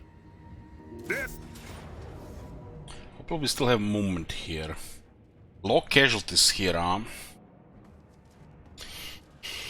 Low casualties against 2 Hellstrom rocket batteries. When I read that shit out loud, sounds like I'm playing Warhammer 40k.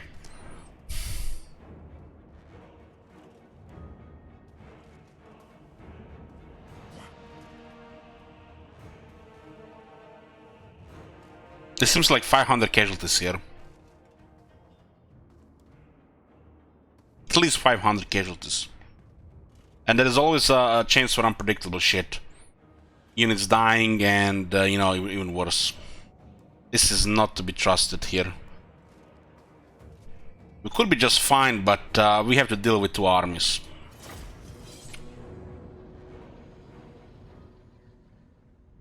Speaking of Warhammer 4000, I gotta find time to play a game of Gladius.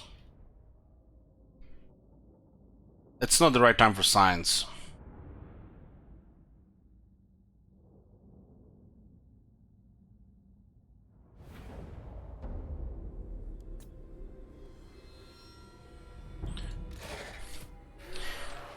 Oh, that's scary artillery. If only our whole army had Vanguard. Huh. How easy and much easier this battle would be.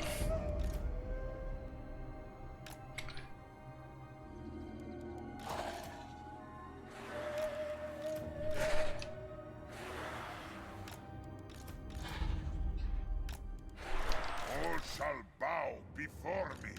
Your time has come! Vampire! Never rot his hide!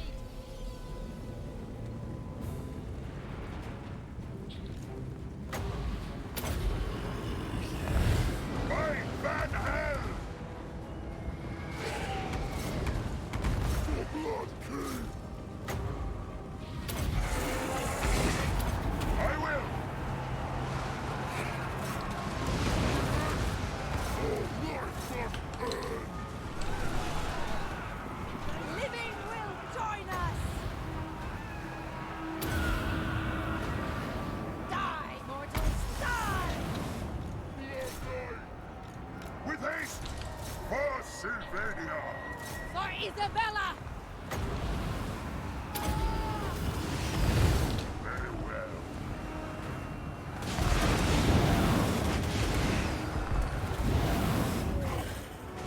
It is done!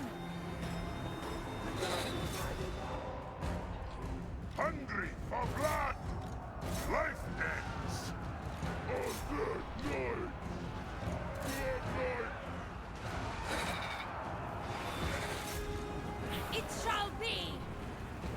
Vampire! Kneel before your master. Yes? Victory is mine!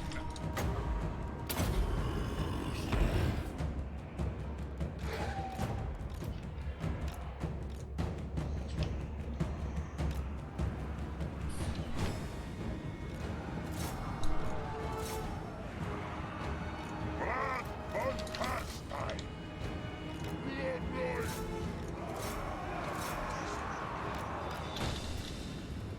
Blood von Carstein!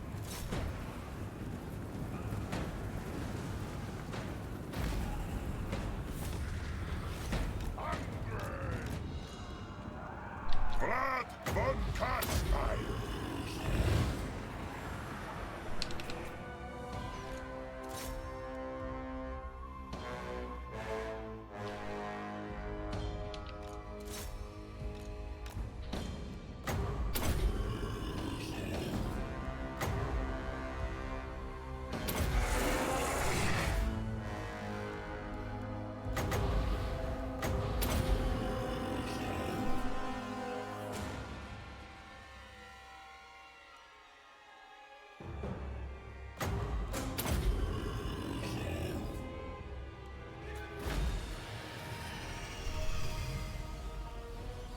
Where's the better line in general corruption me too?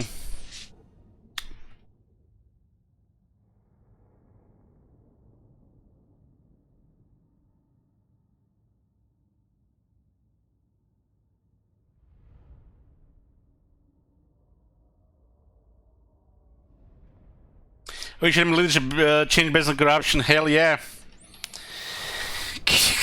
Shit, Wizard, you can't have everything. You want the fucking lightning or you do fucking leadership, man. You can't have both. You like... You know how many people play Empire? The skeletons are spooky. In my own time. Hey, Kilk.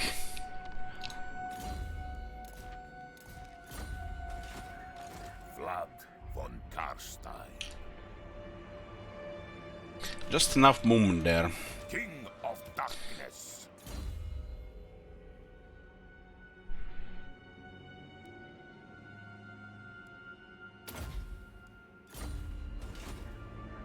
Queen of darkness. No!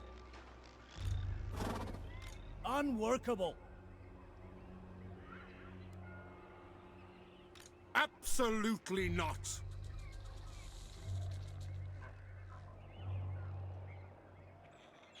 Never.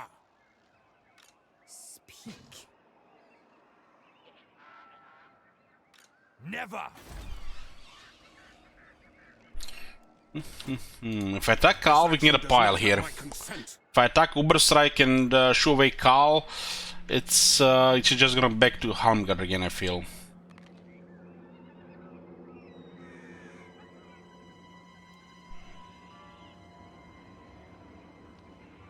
Isabella von Carstein.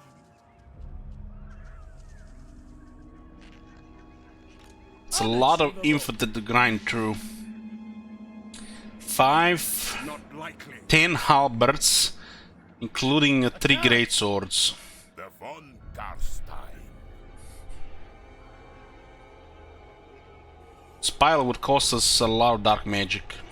I am done.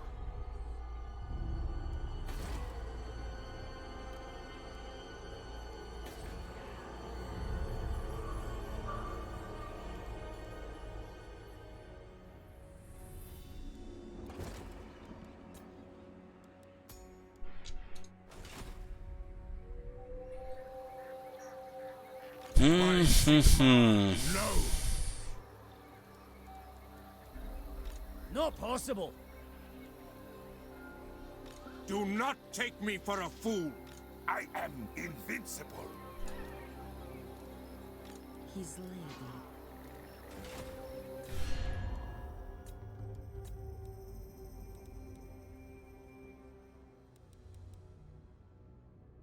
We lose a string rank, another faction could also declare war.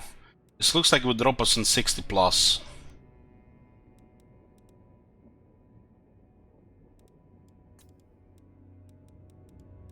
Sigma's will. Yes?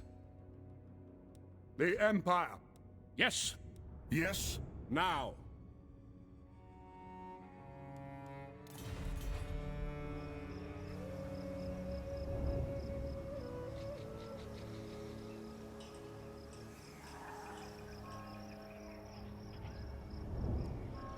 Lord of the dead.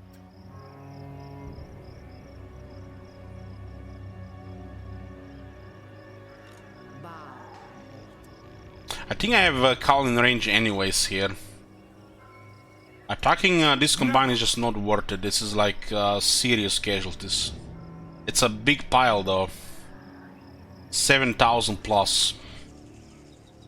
Unachievable! But it also drops our military strength, where mumbo jumbo can happen.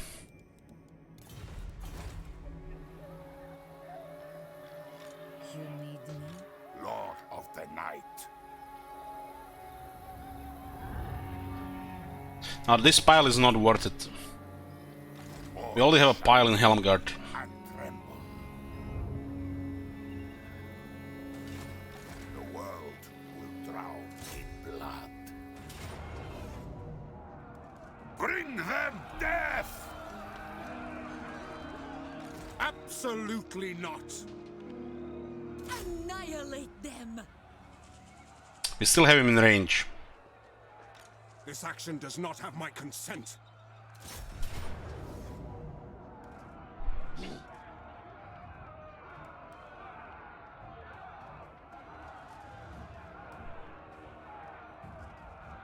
We take the city here and then consider attacking Carl.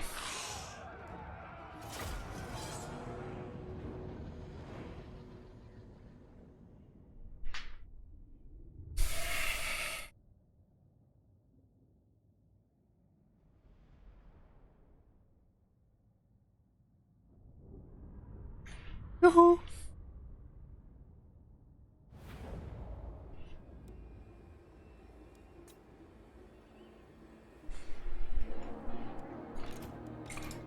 I'll just send Isabella's flyers.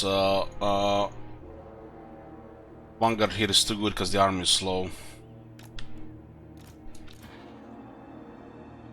Yeah, we actually sacking this makes a lot of sense as well. Yeah, since the settlement already flipped to a point where it's pretty bad shape, sacking is ideal.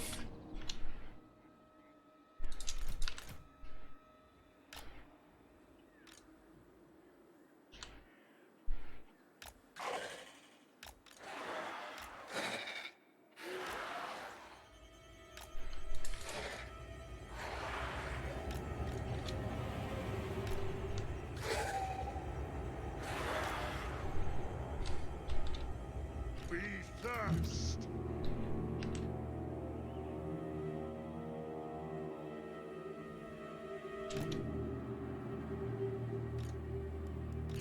Lord of the dead. I'm in your... Ogres!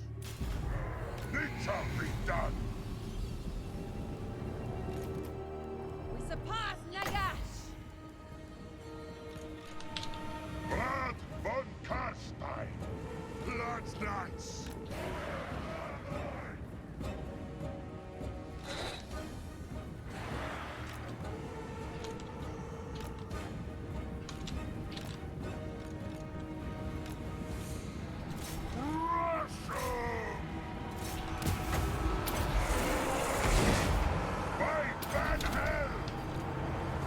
Swiftly!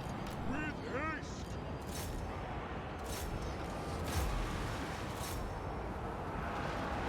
Swiftly! With haste!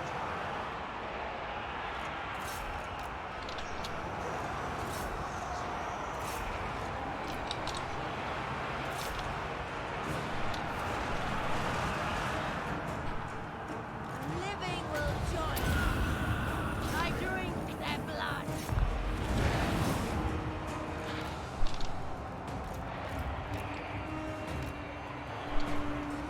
Soulbite is actually good here.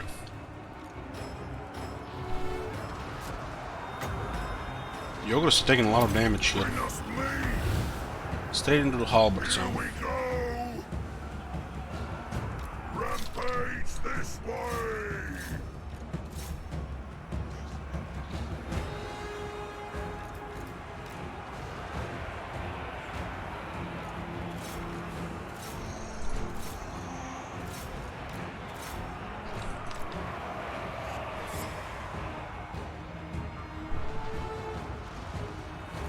One for you, one for your friend and his friend. Don't forget about this. You guys want some, and here as well. Hit in the back. Smack this. Smack that.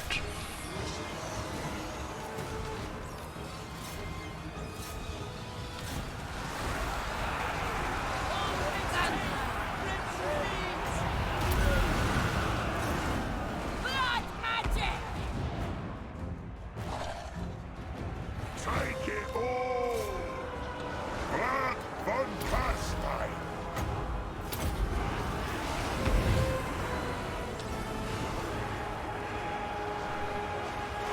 The fact they have not taken more leadership damage is kind of crazy. Keep in mind, they don't even have the technology yet.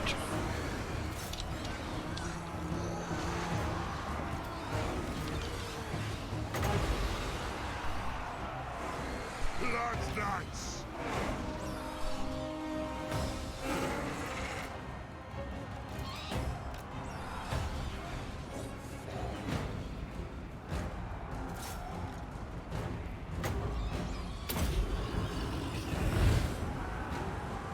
They will be mine!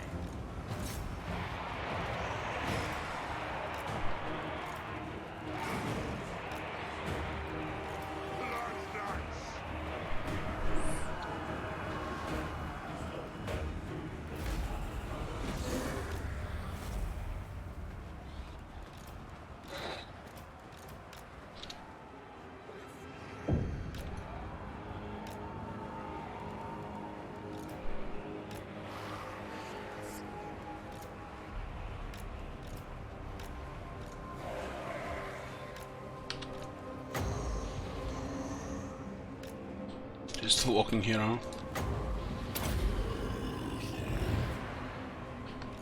Yes! Blood's nuts! Not responding because of rubber banding. See how they always constantly coming back there, even after giving a 3 times order here.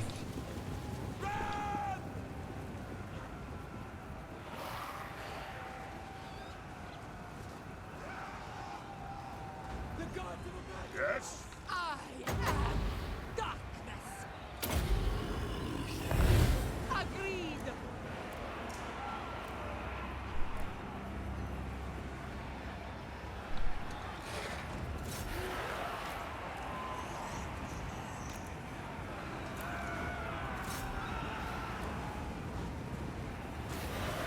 All shall bow before me.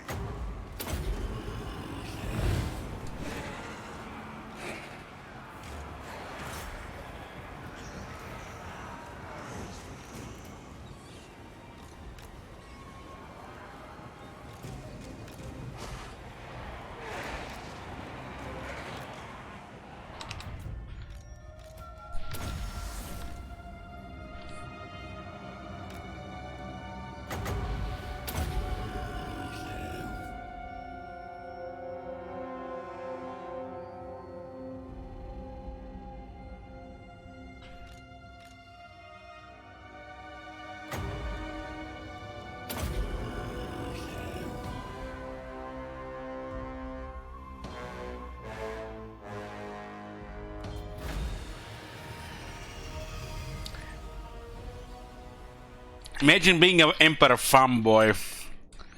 Pepe weird. I'm an Emperor fanboy.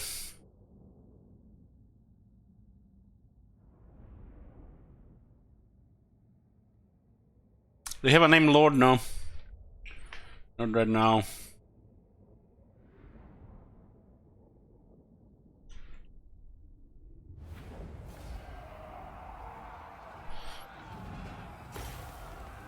$1,500 battle loot. He does have Gunners and Kron. It's actually good battle loot here.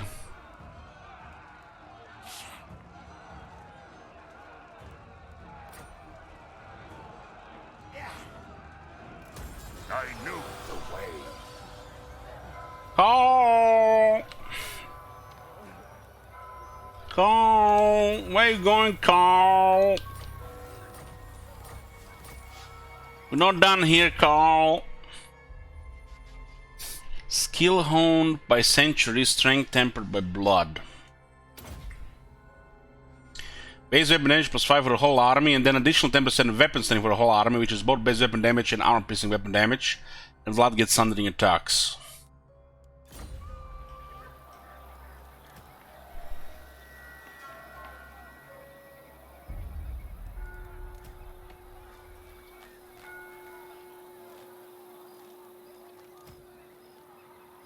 It's very nice. The von Carstein, King of Darkness.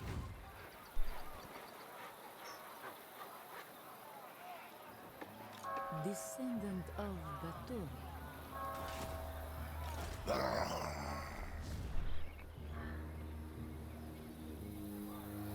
All shall know me and tremble. Bow! Swifter than death.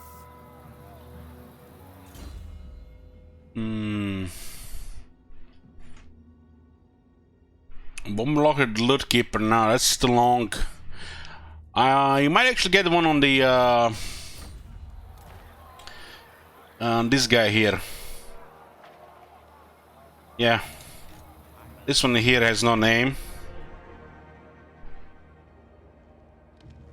But 7k shekels. Where? Rank 15.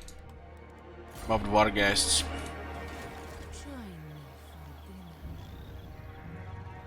Vargas costs 350. Just imagine you recruit more Vargas early game. It's such a noob trap. Holy shit, they're so expensive. Get 3 bets and the cost of 1 Vargas. You should probably have 1 Vargas in Vlad's army, not 3 here. But now we have Graveyard, so it doesn't matter anymore. One flyer is not good enough. Countess of Sylvania. Death and destruction! Oh, we got Carl here as well. Isabella can get terror against the Empire. Very victory with medium casualties, and apparently only ogres are dead.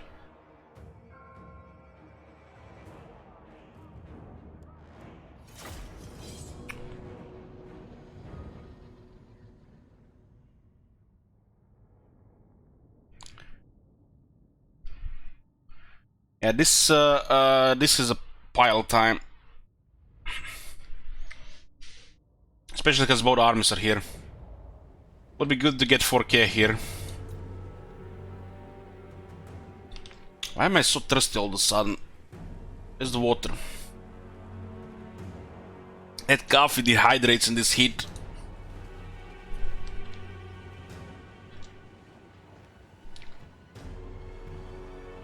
Isabella von Carstein!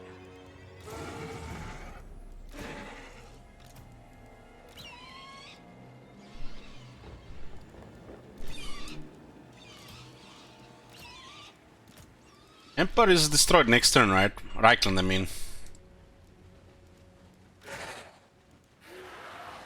They have no artillery, so we don't have to do anything here, just Sarbel. Wait for Vlad!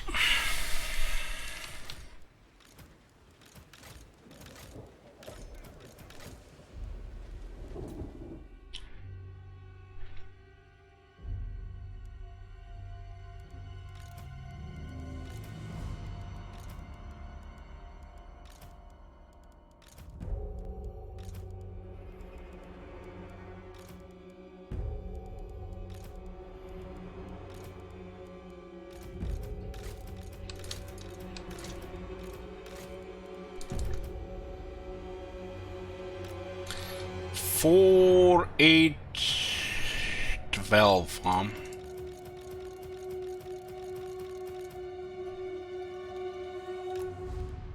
Need that battle line.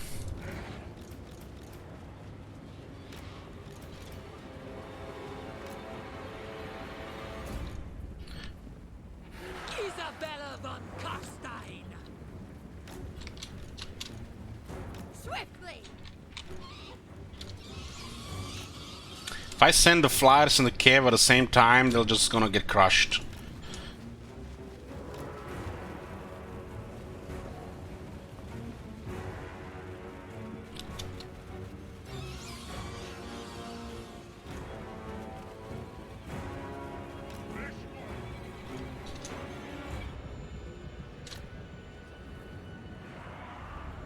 I'm gonna get a lot more water while this is deploying.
Oh, here.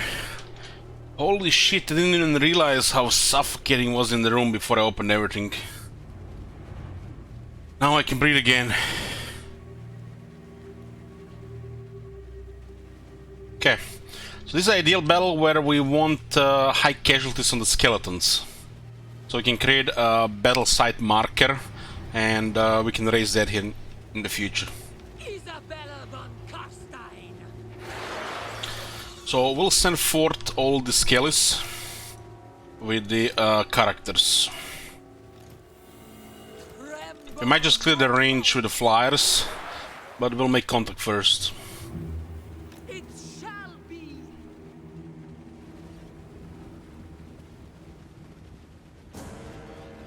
If we try too hard here, there will not be enough casualties. We want this over 4,000.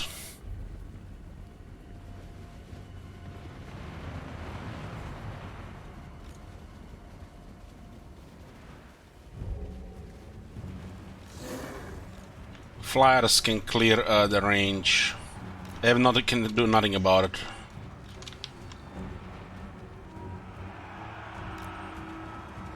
Hungry!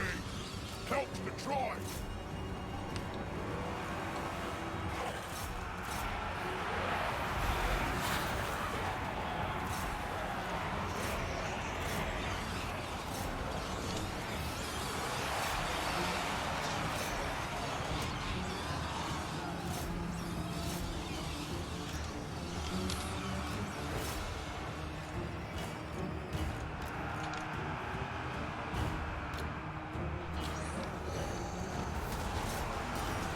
And this is a little bit problematic here. Isabella, not blood. Hungry for blood! There are 3 units here as well. So we have what, 3 units? Just move her out. It's getting smacked by a Carl.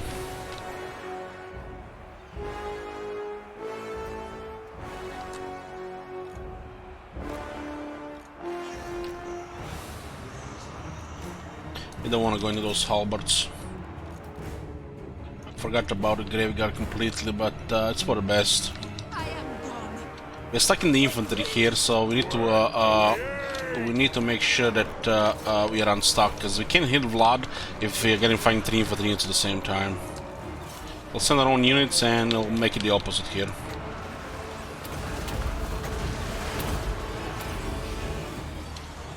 Carl hits pretty hard. He's made to do all this shit.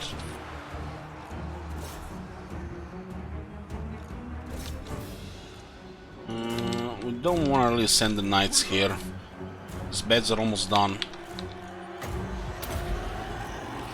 Good thing we have a good leadership on them.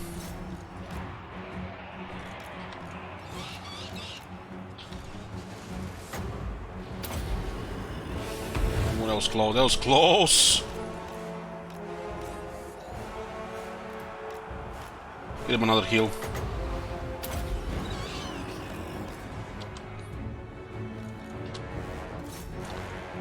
Ah, rank 7 swordsmen are doing pretty good against this shit. No technology, by the way. You know, we actually got shut down while we're doing other things.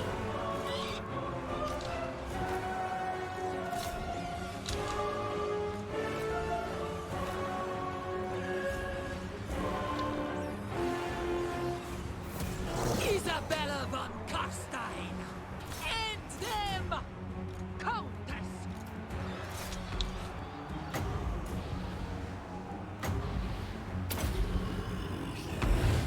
Fine! Let's did enough here already. Now it's Skelly's job. What do you want? This one should have disengaged sooner.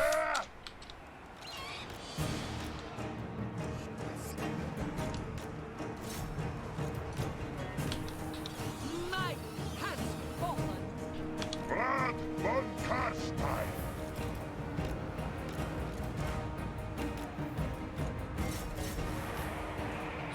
Might get dead, dead raise again.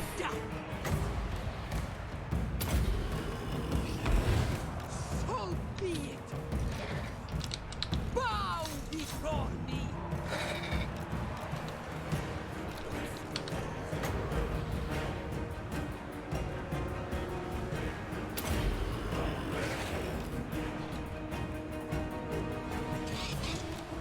Currently they're just crumbling. I think I saved both.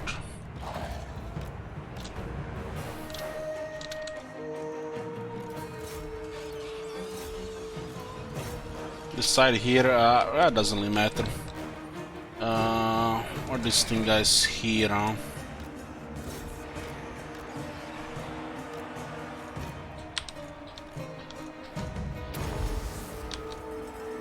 Not magic!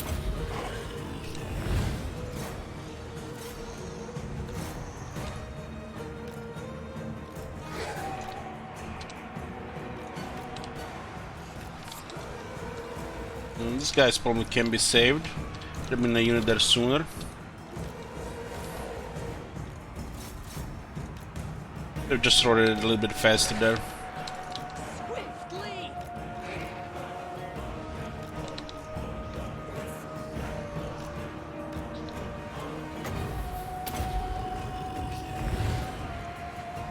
This one might be saved. Those bets are fine right now.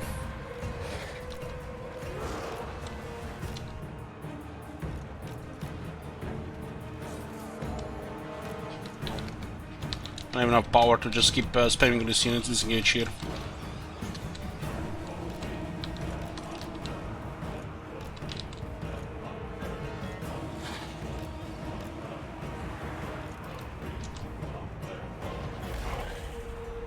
I think we saved enough. Don't want to lose 2000 dark magic because these 6 get killed.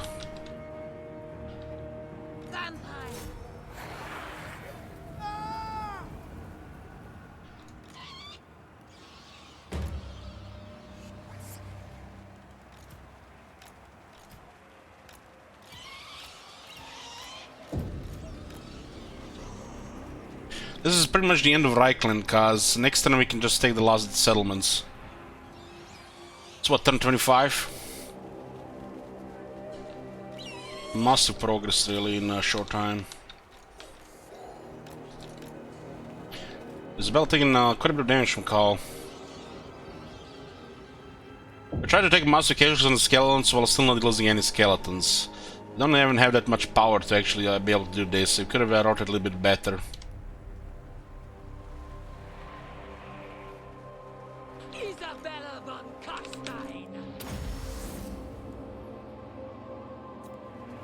He can confederate, but I wouldn't be surprised. Isabella von Carstein.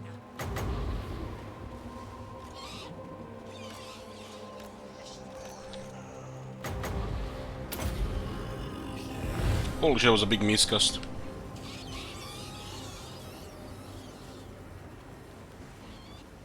Does seem like they increase the miscast damage.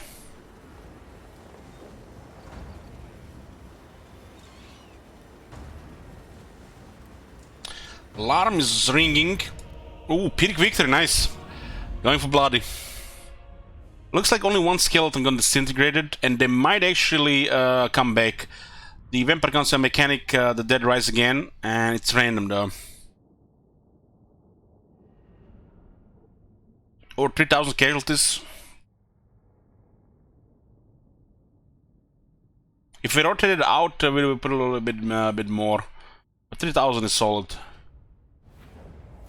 Oh, no dead rise again. We lost one skeleton spearman. This army hasn't taken that much more damage. Could have easily been more casualties here.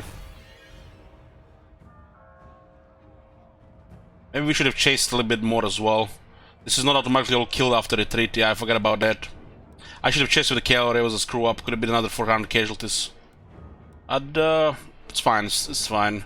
There's a bigger pile closer. This could be an option for a couple of different units here and there at the same time, while the other one will have higher tier units. Because the guys that are automatically killed, they do not add it automatically to the pile. We could have easily got another 1000 if it was a little bit better. Higher casualties on Vlad, better rotate out of these units, and then chasing the survivors. Need to keep that in mind for the future.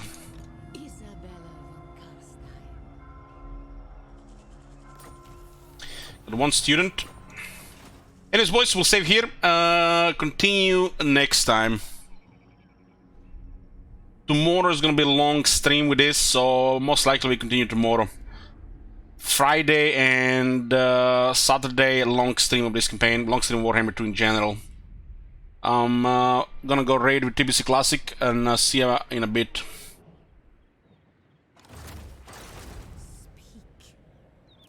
Yeah, definitely more can optimize a little bit more with piles.